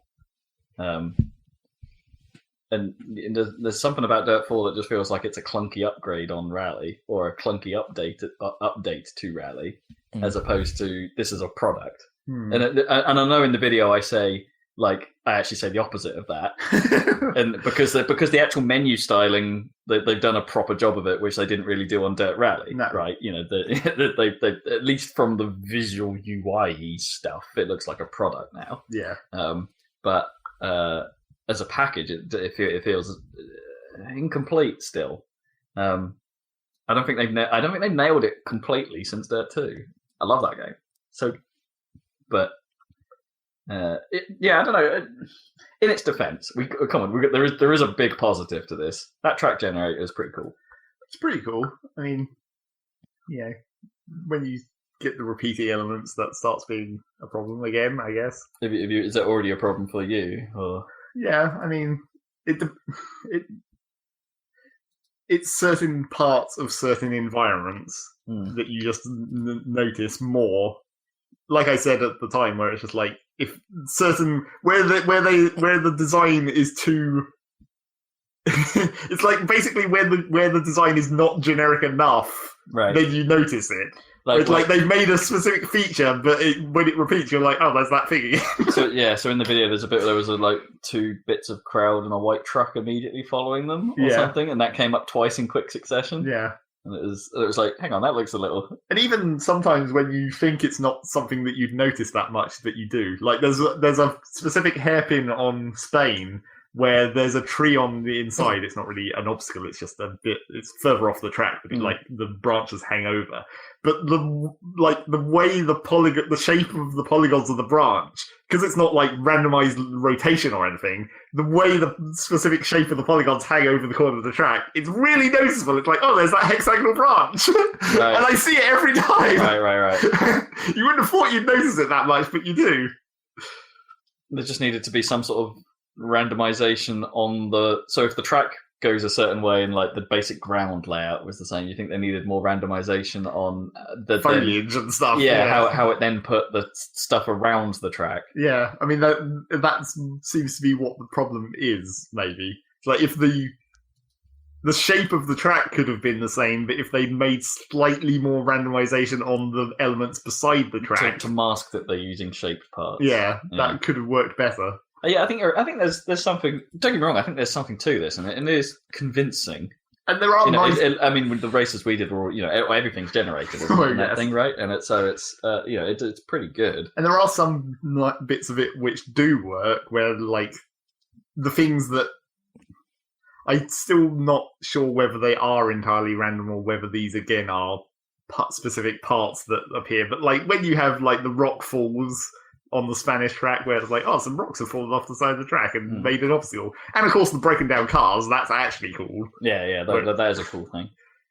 Also, not sure how if that's like a hidden element that's specific. Like if it's a piece of track that can have a broken down car on, and it will always be that shape, but whether the car is there or not is the random element or whatever. Right, sure. So it always ends up on this piece. Yeah, I don't know whether that's the case or not, because presumably they have to have a place to put a car. There has to be a specific like XY coordinate that they know is a suitable place to put a car, right? It'd be great if they didn't, and it's just like the car's just randomly in the middle of the road. But I mean, I suppose the bits before that must be more like randomly placed, like the warning triangle and the marshal. Those must be able to somehow be placed on whatever track is before that point. Maybe almost every piece has that programmed into them. Yeah, right? maybe. So yeah, it's a good system in theory, but it could still be better. They could still. And not in a way that doesn't seem attainable. Like, we're not saying, like, you could just make it out of splines and have the entire track be generated out of nothingness. I mean, you could, but that would probably not be really doable in modern PCs. But yeah, there seems to be some things that they could theoretically do to improve the system. But whether that presumably won't happen in this game, but whether this game will allow a Dirt 5 to exist, who knows? Or Dirt Rally 2. I mean, it does seem weird that it is basically, like, feature-wise, it's basically Dirt Rally again, but then they called it Dirt 4 instead of Dirt Rally 2. I mean, maybe it was so soon after Dirt Rally that calling it Dirt Rally 2 would have been weird in itself. But then they put, like, Land Rush in it instead of Rallycross.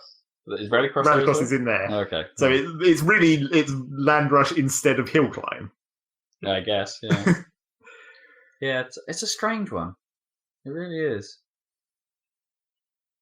It's just a little bit disappointing from the Codys. I didn't think they were in too much trouble. Well, as we said, the thing that is the worst about it is how they somehow fucked up the simulation. When they had a perfectly logical separation between simulation and arcade to allow them to have as hardcore a simulation as they wanted. Yeah, so in my brief experience, it did feel like they've sort of fixed the verticality problems that they had the with heaviness. it. Yeah, so the cars felt heavier, but then also slidier somehow?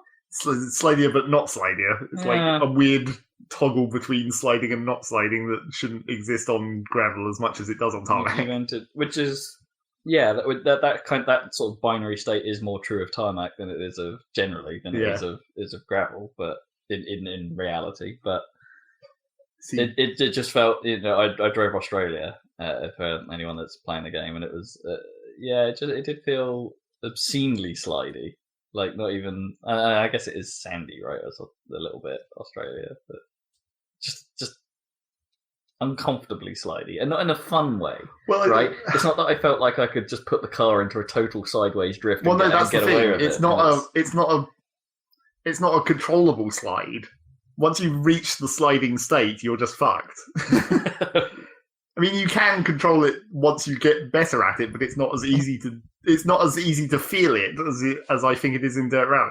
Like, once you understood how it functioned in Dirt Rally, I think it was much easier to control.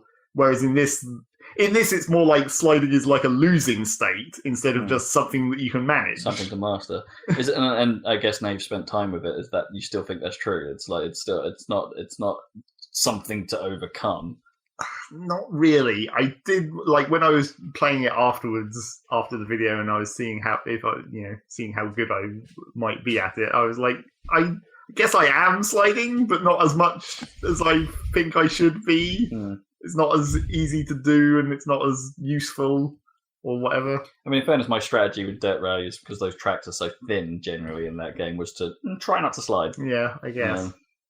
Actually, I think that might be another problem with the track generator in Dirt 4 is it doesn't allow for as much variation in track width. It's all the same all the time. So it doesn't feel as real in that way. Not enough, like, widens. Widens those specific and that kind of stuff. Thinking, Yeah, I don't think it has that as much. Maybe that's a problem. It could be solved. I don't know. Again, that's it's their first stab at this. In fairness, yeah. It's like, don't get me wrong, it gets me interested to see what they'll do to improve it. Because I'm hoping they don't just drop it. Yeah, because it's a cool thing. It's a cool idea. But maybe Dirt 4 needed a bit longer in the incubator. Well, yeah, that's the other question. Is like if they are going to move on from Dirt 4, it's like, how many years do we want until the next one? Like 2, 3? I mean, I'm not done with Rally. No, sure. Like, I wasn't talking about our personal desires. I was talking about like how long do you theoretically want them to work on a new game, considering the gap between Rally and Dirt 4 that produced this. I mean, the weird thing is, but I think it's because I play Rally so infrequently, I can go back to it and still have a pretty good time. And don't get me wrong, that game is, as I'm now getting into the better cars, that game becomes a way better time the better cars you get. Well, and once you get used to get out of two-wheel drives and into four-wheel drives, that obviously helps. And then once you get the more modern ones, that starts helping. Well, yeah, because I randomly just bought an R4 because I wanted to drive an Evo. Yeah, and it was like, as I said about the time though, the R4 is like super easy mode in Dirt Rally. Right. Well, it's R4 class. Yeah. The R4 right. class. Okay. I had a great time. Yeah. I was like, that to me was like how this should feel, was that class. Like, I don't know, it felt fun. Well, I mean that they are the kind of fat, slow rally cars. Yeah. But also four-wheel drive, so that helps. Yeah. No, I had a good time with those. But then even then, like, I did a load of that, and I did a load of Rallycross. Yeah. And the Rallycross is kind of weird, to be honest. Like, I think when you race the AI seemed really good. Yeah. And then you see their times for races you've not been in, and they were really bad. Like, it doesn't tie up very well. And then so I got used to it, and then went into the some group B action, like in the Quattro. Yeah. And that was still fine. That still felt good, right? Like, once you're used to the more powerful cars, Group B isn't as scary as it used to be. No, not nearly. Once you've got used to it. But if you were coming the way I did it, where I was coming up from the bottom, and Group B, and because there wasn't as many classes when I first started playing it, the Group B was quite an early one. Yeah, like that was quite a jump at the time. Getting a position in a Group B championship is where I got to in the progression. Yeah, like and because I've done the whole season, I think, in a Group B and got like nowhere. Like it was just crapped out real bad. So I'm doing it again, and it's Dirt Rally, blah blah blah. We know what that is. I just went back and I had a good time. Yep. Dirt 4 inspired me to play Dirt Rally, and I now feel more positive about Dirt Rally. That's the weird thing about this. So there's that. Well, I'm still in the same situation of it being summer, and it's a lot of effort to get that steering wheel out and then set it up, and then it's hot. Yeah, it's not the right time of year for it. We got lucky. There was like a grey week. And that was when I got the wheel out. Yeah. I think, and had some. I do wonder if that's like a consideration in their release schedule. Like, should we release this game in summer? But then they don't want to. Early in the year seems like a good window for that. Yeah. Obviously, you can't go in autumn because that's where everything comes out. But then summer is not really competing with anything, so Yeah, you can release there and but be then- like, it's the summer game. But then it's too hot. Mm. Too hot for Rally. But then most people don't play like us. Well, You could argue. I mean, when they made the idea of simulation, they were inviting people of that kind to play it. Sure. But then this was simultaneous launch on consoles and everything as well, wasn't it, this time? Yeah. So, But they still have the simulation option for consoles, and people do still play. Oh yeah, we haven't even talked about that, because I'm assuming you've never tried the arcade No, I mode haven't. still.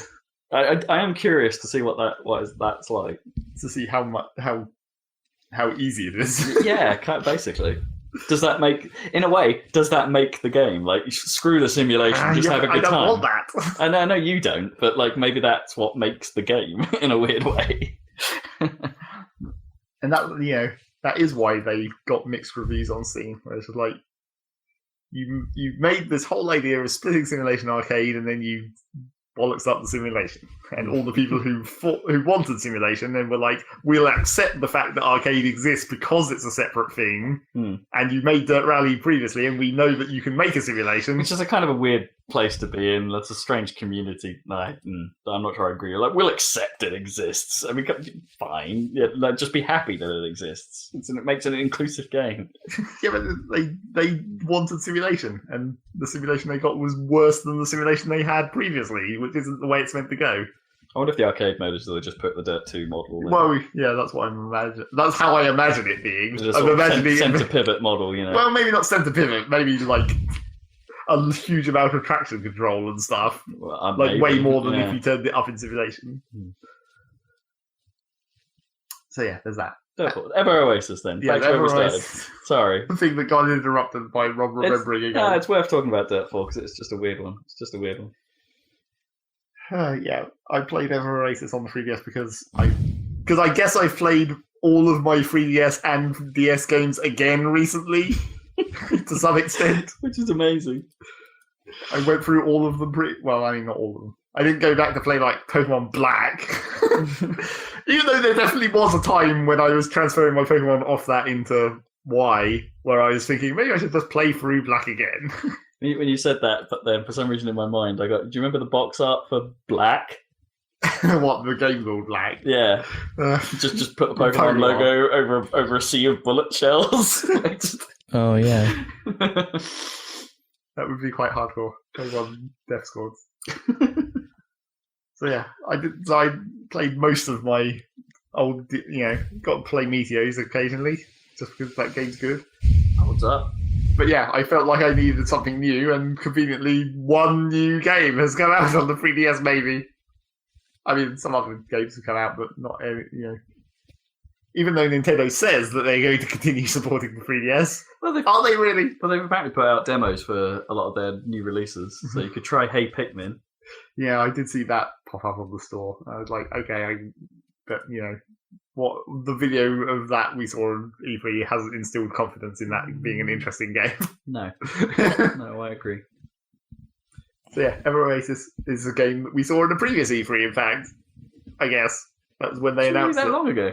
Yeah, they teased it in one of their in the E3 Direct. I guess it must have been the previous one. I doubt it's been more than a year. But yeah, they teased it, and it looked moderately interesting at the time. And then I was like, yeah, okay, that seems like a moderately interesting game. Moderately interesting. And it is. It's a weird thing because gameplay wise, I would compare it to Recettear, whatever you call that game. The game where you simultaneously run a shop and do basic dungeon crawling. It's very similar. You do basic dungeon crawling, and in this one, you don't run a shop, you run a town full of shops, and you manage where to put the shops, and putting little decoration things next to the shops increases their sales and whatnot. So, and you have to supply them with raw materials that you bring in from the dungeon crawling. But do you have to do the whole like customer negotiation phase? No, not really. You just supply them with materials, and they do the selling, and then you just run around and collect all the profits. So you have a sweet deal, basically. So it's Sim RPG Town. Yeah, kinda. It's not that complicated, though. There's no real, there's no. I guess you could say there's no like danger in the shop management. Right. You can't really get that fail wrong. exactly. You can't like have a lose money day. Well, no. I don't. Yeah, I don't think you can lose money. Right. It's basically the shops are just converting the raw materials that you get off enemies into money through an extra step. Right. Because you actually can't sell raw materials directly to anyone. Like, if you have too much of a thing, there's no way to turn that into money. Yeah. You have to convert it through a shop, and you can only build one of each kind of shop. So, right. Yeah. There's even a limited throughput of. So it's like I've got a maximum storage of snake skins because even though I have quite a few shops that use them, they're not using them up as fast as I'm getting them. Right. Yeah. So you need to. That's in a way that's actually quite a use. That could be a useful. Like, okay, I'm maxed out on snake skins. I need to think about finding a way of like doing something else to keep my revenue increasing. I mean, sure, they could have made it more complicated, I suppose, and it would have been doable. But yeah, it's not too complicated in any aspect. The dungeon crawling part is also like Reciteer, and it's like it's not complicated. You have very epic soundtrack.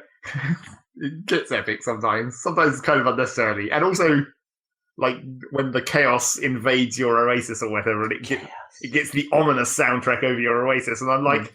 All that does is inspire me to continue the main story, so I can get the nice Oasis music back. Because I'm like, I don't want my Oasis to sound all evil and sinister. Wait, so is that like a timing mechanic to this then? So the longer you don't do the quest, really. The ominous comes in. Well, it's triggered by progress through the main story. Right. Then the chaos comes, and then you have to progress some more to get rid of the chaos again. Oh, I see. So I'm like, oh shit! Now I'm basically committed to main story for a little while to get rid of this annoying soundtrack in my main town.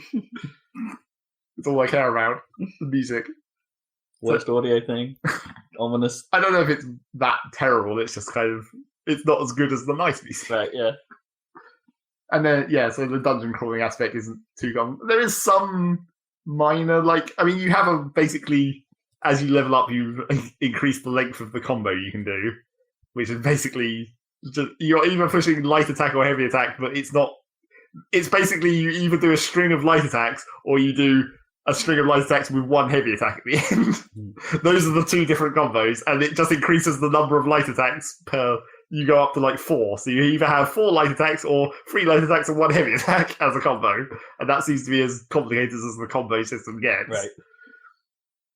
But you do get your other teammates have different weaponry, so you can have crossbows and boomerang type things that have slightly different attacks. Those don't really get combos as much as they get different options, where it's the light and heavy attacks still exist, but then you have as you level up those, you get now you can move while firing the crossbow, and now you can do a slightly different stunning attack with the boomerang and that kind of stuff. But then the actual characters also have skills that can level up as you go. That are they're slightly weird because they never use them themselves. You have to switch to them and use their skills. It's basically you have a power meter that charges up from combat, right. But it's on each character. So depending on what characters you have, it's your main character has the main character's skills because obviously that's a specific class. You're always going to have those. But then your secondary characters might have things that you want to switch to. You can be I need to switch to my healer so I can use their heal skill to heal. Or I can switch to this guy and do a stun attack to hold this enemy down for a minute while my AI-controlled main character beats on it, basically. And the AI can be dumb sometimes, whether it's just they try and dodge everything, but sometimes they dodge out of something and then dodge back in before the attack actually happens. Oh, right. It's particularly in enemies that attack in a big long straight line, they'll be like, oh shit, this enemy's about to attack, I'll dodge to the side. But then for some reason my AI just continues to dodge and dodges back into the way of the attack that still hasn't actually arrived yet. Yeah, it's pretty dumb. So yeah, that kind of not terrible. And then you can, if you but then you kind of need the AI to be not as good as you, so you support them. Yeah, I mean, because of the way you're meant to switch characters to deal different kinds of damage and use those different skills and whatnot, you're meant to be the main damage dealer regardless of which character you're actually controlling, I guess. Right, yeah. And it's fine. It works. You just switch around. I don't really switch that much. I just use I guess my main character is powerful enough that I just do loads of damage regardless. Yeah, carry the other two. Yeah, and they can just distract the enemy occasionally. That's fine. It's occasionally helpful. And, sometimes you do have to just switch to the crossbow guy to be like, this enemy's flying, or this enemy is over a ledge somewhere, and I just need to range attack it. What a ledge. Somewhere a ledge. And yeah, you run around, you manage your town. It has it definitely has a kind of a loop that is definitely draws you into continuing to play it. Because it's got a day cycle, right? You restock the shops in the morning, they sell throughout the day, and then you restock them again. And at the end of the day, anyone working in your farm area, all those crops come in, and then you can send out expedition teams to get loot for you automatically from areas you've already explored, and those take a day or two to go out and come back and that kind of stuff. So there's a bit of there is a bit of meta going on. It's kinda, and then you're just managing that, and then the shops upgrade through basically little mini side quests. So as the shops sell more product, then they reach the point where you can do their upgrade mission. So those keep popping up, and that will distract you from the main story plenty. Sure. If you want to keep doing those, at some point I just had to be like, okay, I've done a shit ton of those, and there's still more of them. But maybe I should just stop and do some main story for a while. Yeah. It's one of those things. Is should I max this out before doing any story, or am I just gaming this too much? Well, the thing that made me think about the main story again was some of the shops I'd leveled up needed materials that I hadn't got yet, because I hadn't been to the zone where those materials would drop. Okay. And I was like, oh, that's probably a clue that I need to do some more main story. So I can get those materials into the shops.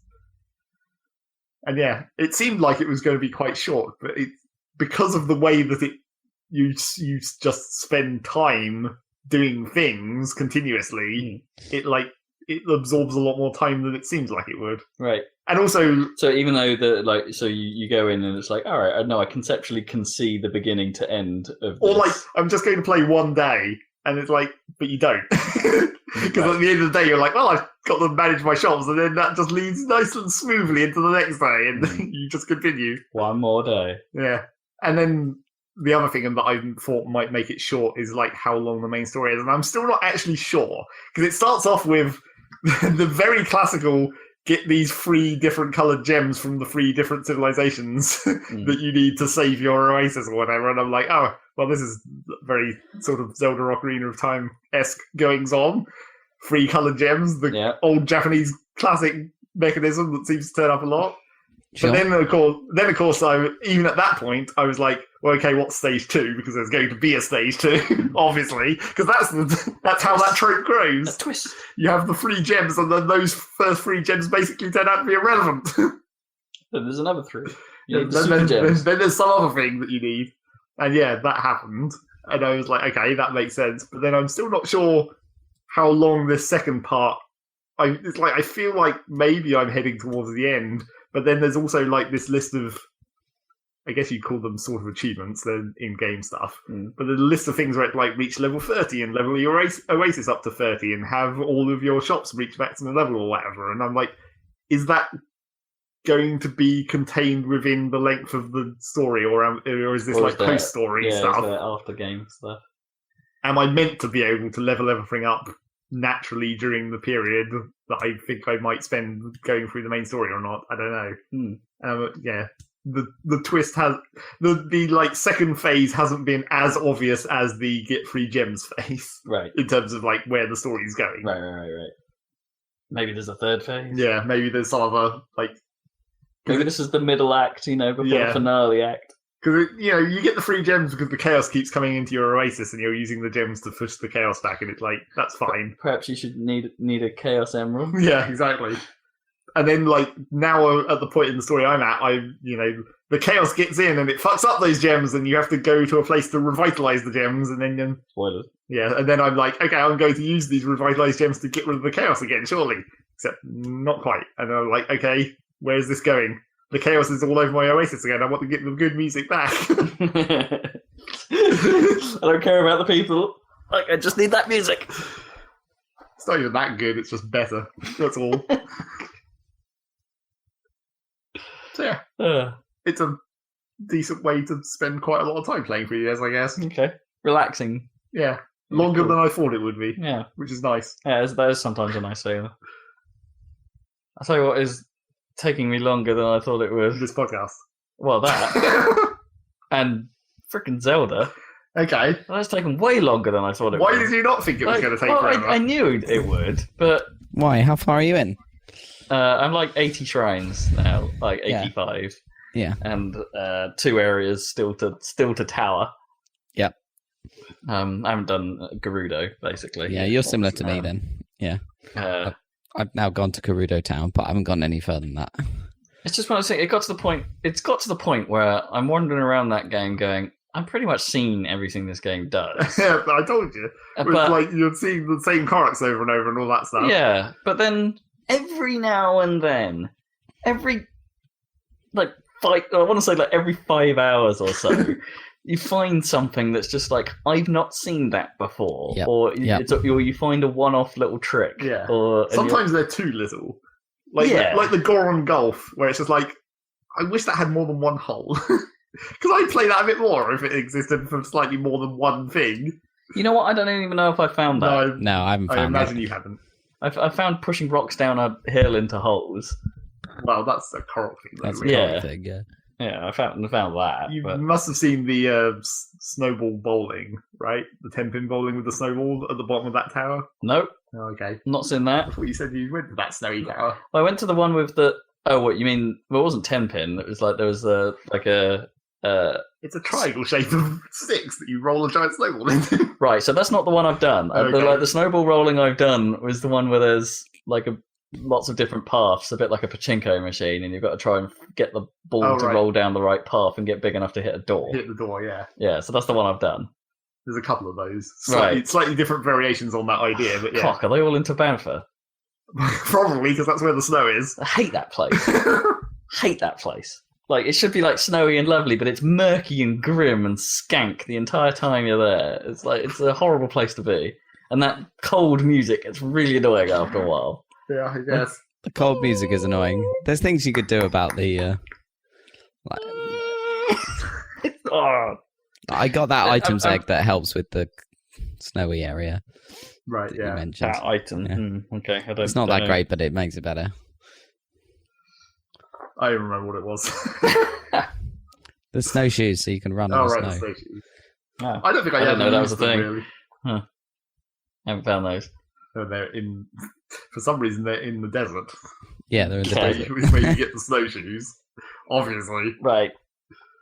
Man, I know in many ways, like what I just talked about, Tampa being kind of a skanky, murky horror, like that's probably my biggest gripe against the game, and that it has its moments where it can look beautiful, right? Yeah, definitely. Like, lovely green fields, sun setting, get that shimmer on the grass. It's great. And then it rains, and it's murky, horrible. It's a bit too realistic for like Britain/Japanese kind of weather. and then it's cloudy, and then it's night, and then it's bloody snowing, and then it's like the actual good stuff. Like there's a very small window of the stuff I enjoy. Now this is the prime weather conditions. This is the period of time I can enjoy the game at its fullest. It's like it's going out of its way to be skank. It's like I find it so odd. Like, and then you go into the labyrinth, and it's like the labyrinth areas, and they're like brown, murky, one polygon per wall. Like, well, that's because it's the labyrinth. It's designed to be like that. Yeah, at least you get the Lost Woods music while you're in the labyrinth. That's nice. Yeah, that's true. That's quite nice. The sort of yeah, I like the Lost Woods music. That's good. And in they do use it a few times, though. To be fair. Yeah. And it's in the Black Forest, whatever that's called. The other forest. Yeah. But even that loop is a bit short. It gets a little annoying after a while. Yeah, I don't know. I'm applying for. I sort of constantly asking myself, like, why am I not mainlining this at this point? Why am I still doing this? You theoretically are mainlining it, but because the main line is far too much of a main line. Because you just go to the end, and then it's the end. Well, I guess, but you're mainlining shrines theoretically. I guess, yeah, the ones I can find. Yeah. But then I'm also like, oh, that looks like a Korok. I better go do that. And it's like, because I just want more space. I want more weapon space. Yeah. Permanently more weapon space. Well, you only need 400 or so, and then you'll be done with that. I'm at like 170, I think.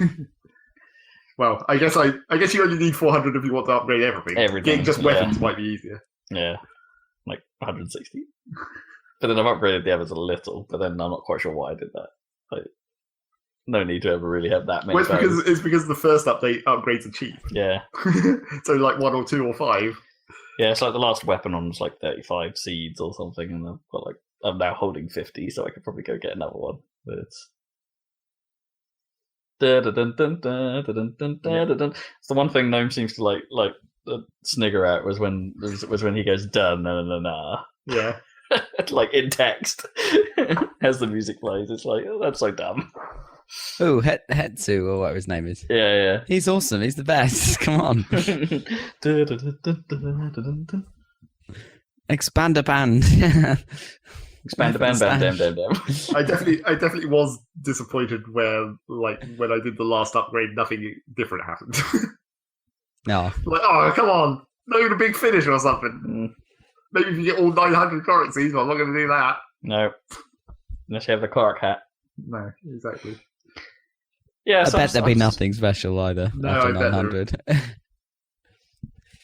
So I'm still ploughing through that. I'm still having that thing where it's like, that bit of the map looks weird, let's go there. But this thing goes weird there. And I'm sure I don't know why I do it. Like, it's like the exploration is that game, right? Yeah, pretty much. And yeah, fair enough, they get that. But I think I'm only doing it because there's no icons. Like, it's one of those things where it's like, if I put icons on the map, you'd know what was there, so you wouldn't have to go see so I wouldn't do it. Yeah. Well, that's kind of what exploration means. Yeah. That one change, I think, is what makes this game, like, more than any other, almost. It's like, probably. And in some ways, I actually find it like, it's almost better not having the map sometimes. Like when you're going through an area on your way to a tower. That sort of like... Because you don't want to be distracted, basically. Even though there's not icons, you'll still be looking at the map and be like, oh, there's an interesting contour over there. Kind of, yeah. Some weird lump. But the element of you turn on the Pro HUD and you won't get rid of the minimap.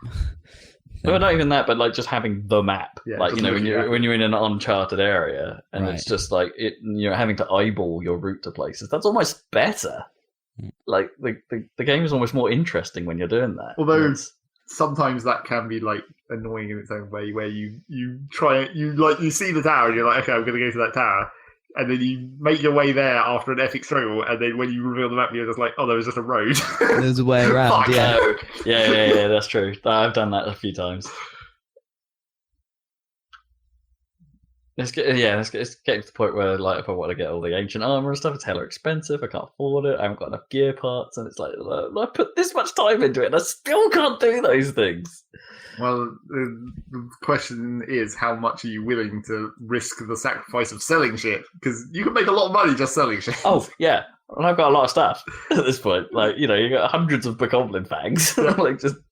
But then it's like, but will you need them in the future? What if I need it for an upgrade? What if I need it for a fairy smooch? You probably won't need hundreds. Basically, at a certain point, for things like bokoblin fangs and that kind of stuff, I was trimming to 300. That was my upper limit of most things that I was collecting. Yeah, okay. When I say hundreds, I think I'm still under 300 of them. But even then, I think 300 might be too many. You could probably get away with less.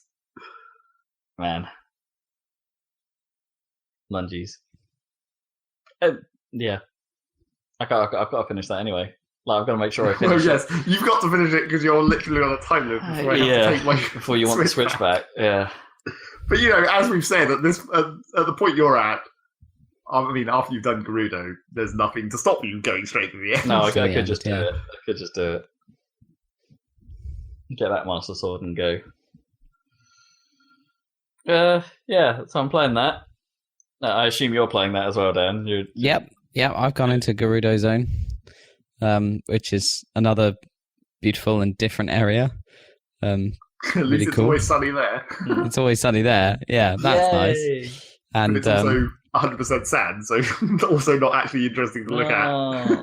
Yeah, it's cool. I agree with you, Zeg. The town is really, really good. It's a good one. Yeah. That one. And I like the little Oasis as well. And the Gerudo people and stuff. Did you do the... You've only just gone in there, right? So you haven't really done much of the actual quest, like the Divine Beast stuff. No, I haven't gone to the Yika clan place yet. I'm just waiting for you and Rob to get to there because that's probably the worst thing. Really?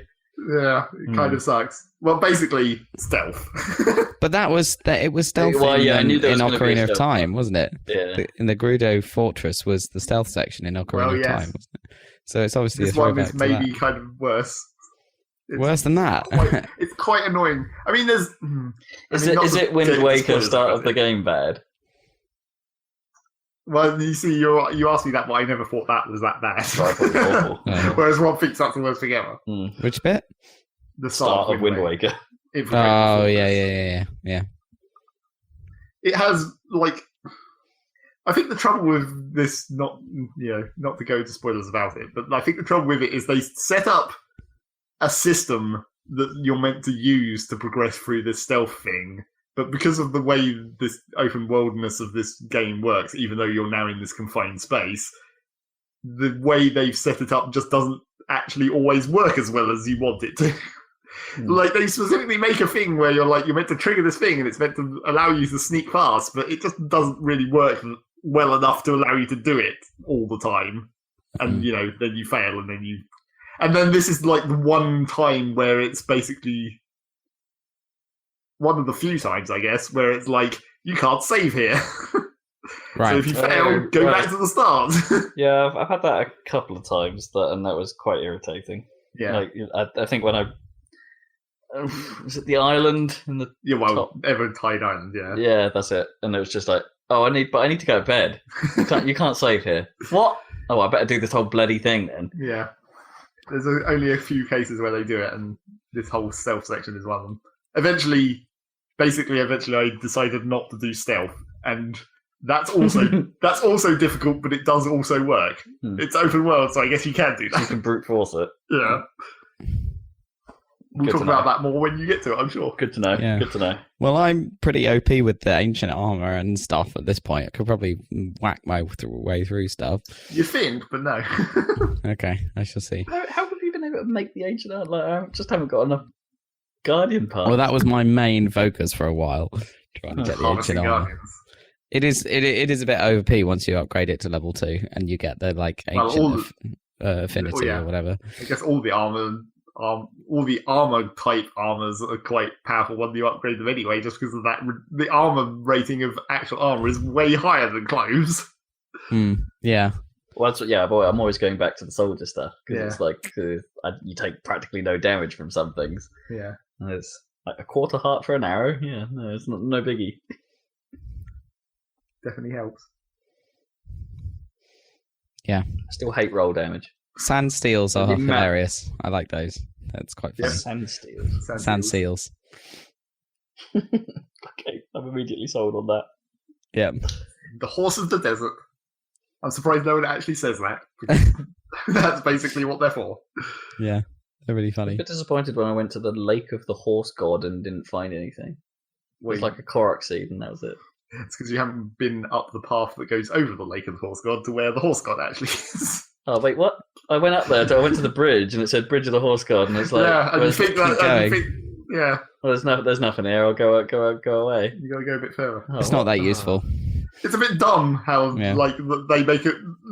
When you talk to the NPCs and they talk about the Lake of the Horse God, you're like, oh well, I've been to this place which says Lake of the Horse God, but there's nothing interesting here. It's like, yeah, that's not where he actually is. It turns Keep out following the path. Yeah. Doesn't really matter unless you ever let your horses die. Yeah. No, I've never had them die.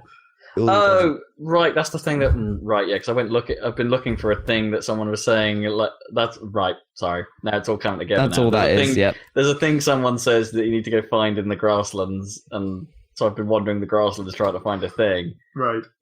And it's like, that's not really in the grasslands. No, not exactly. What a lie. It's adjacent to the grasslands. What a lie.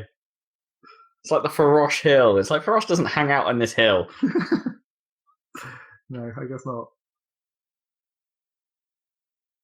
People don't name their shit correctly.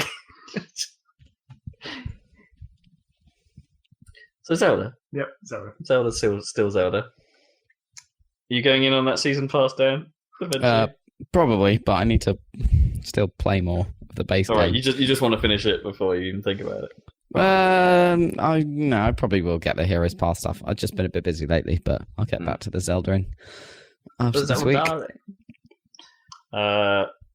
Yeah. So what else have I been playing? I checked in with Aero, see if anything had been updated. It hasn't, so I played a little bit of it. Got my groove on. Possibly more than a little bit, judging by how many achievements you got. Well, yeah, I played like 5 levels, and each level, like on a difficulty level you haven't cleared before, gives you a Chivo. Yeah, and then like another achievement on top of that for each one by the looks of it. There was like 10 achievements or something. Oh, really? Oh, maybe I was getting... Oh, I got some for like stars, like master level stars. Yeah, I still like that game, still quality. I think a few more people have played it because I'm slightly lower down on the master leaderboards than I was before. Yeah, well, sorry. I've basically finished Redout now because there was an impetus for me to actually go back to that and finish it. So, because Formula Fusion just sort of came out like a month ago. Yep. And none of us noticed. Well, because none of us were paying attention apart from you. Apart from supposedly me. But yeah, boy, that thing came out with like no fanfare. Well, by the looks of it, for some specific reason. Yeah, so I played with, I was playing a tiny bit of it, just installed it and played a tiny bit of Formula Fusion before coming on air. And it doesn't look that good. It doesn't look very much like a finished product. Yeah. Yeah. I think it's probably still early access or might never get finished. Because I think there's a story behind it or something like a story of financial trouble for R8 Games, like in the studio behind it, and I think it's trying in all the right ways, but it's not. It's definitely not Wipeout. It's not like that floaty feeling, and you're not picking up random weapons. You've got a fixed set of weapons that you pick up a charge for, and then you can choose which of the two to fire. And there's like a boost charge mechanic, which we didn't fully understand. It just sort of builds up over time, but then has to deplete in one go. So it's a bit tricky. Like, it might be easier to just deplete it in small bursts rather than deplete the whole thing. I don't know. Yeah, it's weird. It's weird. And like, we just don't understand it because there's no tutorials or information about what to do. It's like, hey, not even welcome to the world of Formula, like F4000 racing or whatever the category was. Like, here's what you need to do. Here's how you campaign your stuff. Here's when you change your ship while you use your team livery. What's the point in the teams? What's the point in the ships? Are they all the same? Like, there's just a lot of I don't get what's going on here. Yeah, it's weird. A little bit I know I shouldn't say that. It's like I literally played like 10 minutes, and it's to say it's disappointing at this point is probably unfair. But at this point, I don't get it. What have you made here? But we'll see. More on that next time. And then I guess the final elephant is Tekken 7. No, that's a panda bear, not an elephant. It's a panda bear. Tekken 7's pretty cool. The story's naff, but the actual fighting engine's cool. It looks good, plays good. Excellent soundtrack. Really? Well, when you don't have to hear the same song over and over and over. Oh, yeah. Well, because we're trying to... okay, the epic music for the last fight in the story got a bit tedious. But... the main theme for the game, like the menu music theme, I think is really, really smart. It's sort of, I don't know how to describe it. It's really out there, kind of like they've gone more electronic than they normally do. I suppose Tekken has always been kind of that way inclined, but they go a bit bonkers, like heavily compressed cymbals and a bit of piano, a nice little riff to it, sort of. It's almost experimental music sounding, and it's got a cool vibe to it. Really neat theme tune for the thing, and even the stage music it just feels really well put together, like sort of drum and bassy style tracks, and apart from the one which is in like a church when you suddenly get a bit of like over the top orchestral music. You know, the soundtrack's probably my favorite thing about the whole game. Like it's actually really quality. But yeah, it looks great. It plays like Tekken, but it feels more forgiving, I think, than the previous Tekken games. I've only briefly played 6, and I've dabbled with Tekken Tag, and they seemed fine, but they didn't really gel with me. Whereas this seems to strike a nice balance between being, I wouldn't exactly call it accessible. Tekken is still Tekken. Yeah. It's still a bit of a mystery as to how it all functions, but it's easier to have a good time with. Well, to some extent, it manages to have the button mashing spectacle part still works even in this slightly more realistic, like slightly more traditional actual fighting game. It still manages to have some button mashing spectacle that you can just pull off relatively easily. Yeah, even without so many fireballs and ridiculous uppercuts. Yeah. And you've still got Giant Bob, which is super entertaining. Jack 6. And Jack 6, yeah. And Yoshimitsu as a squid. Yeah, for some reason. It's definitely got its insane elements. It's a shame it's dialed back on, it hasn't really got proper story endings and things like that. You can't just go for the arcade mode and get a cool ending video like you did before. Like, you've got the kind of lame single fight character stories, which are, they're lame. The story elements of this are kind of nothing, but the fighting part seems cool, seems well made. Like, there's a lot of characters to like in there, and there's just generally quite a lot of characters. Yeah. It's well presented. I mean, loading times are a bit of a problem, I guess, for me. But I'm running it off the hard disk, not an SSD, so that's not an excuse. You can't start saying like this. No, I know what you mean. We're not in the age of technology yet. But SSDs are the default. No, I know what you mean. I've heard it's real bad on Xbone, like the loading times, like really bad. And the PS4 version is passable for that stuff, but yeah, loading times seem to be a bit of an issue. But it's if nothing else, it's one of those products you look at and go, "This is cool." Like it's got that it's got a feeling of like this is what games probably should be more often in the terms of just being outlandish and in your face and just giving that.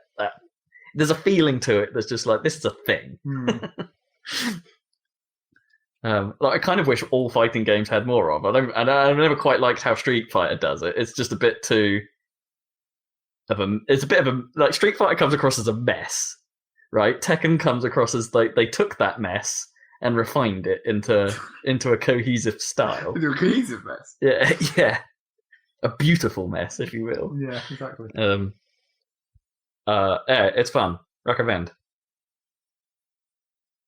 It's got every video from all the previous Tekken games in it. Have fun with that. If you wanted to know the entire story. The entire stupid Heihachi Mishima story. See how many times people get thrown into volcanoes.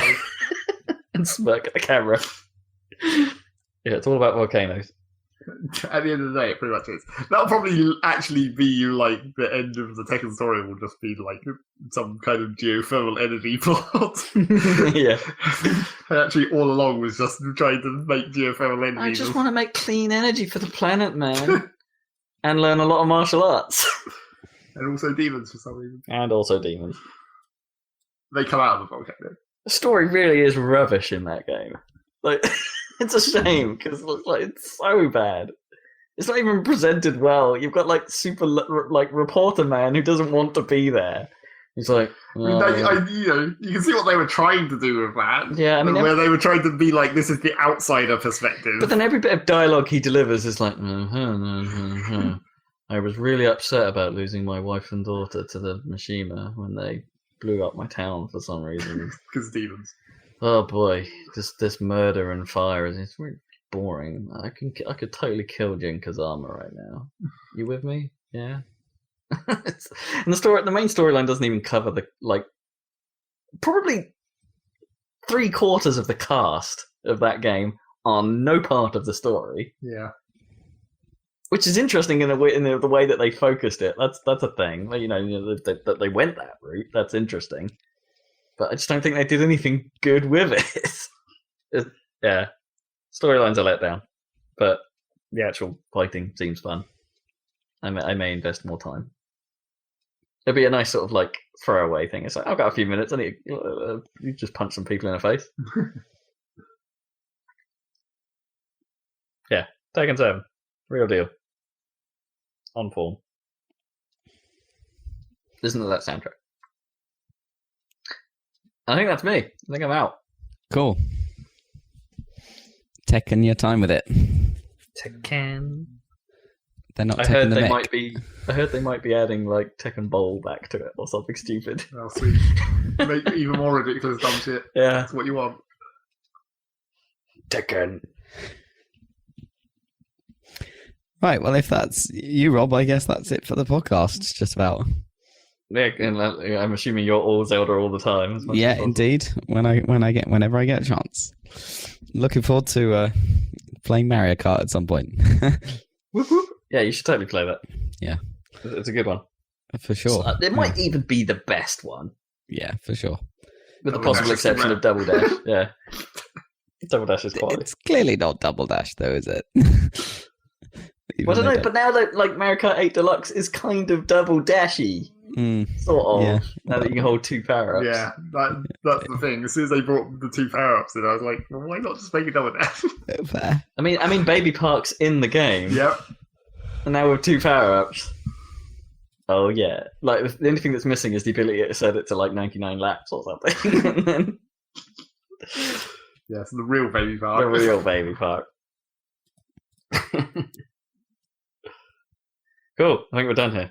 Cool. Let's get peace. Thanks for joining us, guys. We're going to get peaked, so Whoop, whoop. watch out for new videos. There'll be a Dirt 4 one, I imagine, At some point. coming up. Next week. That'll be next week. So enjoy that, and we'll catch you in a couple of weeks for another Saladcast. Bye.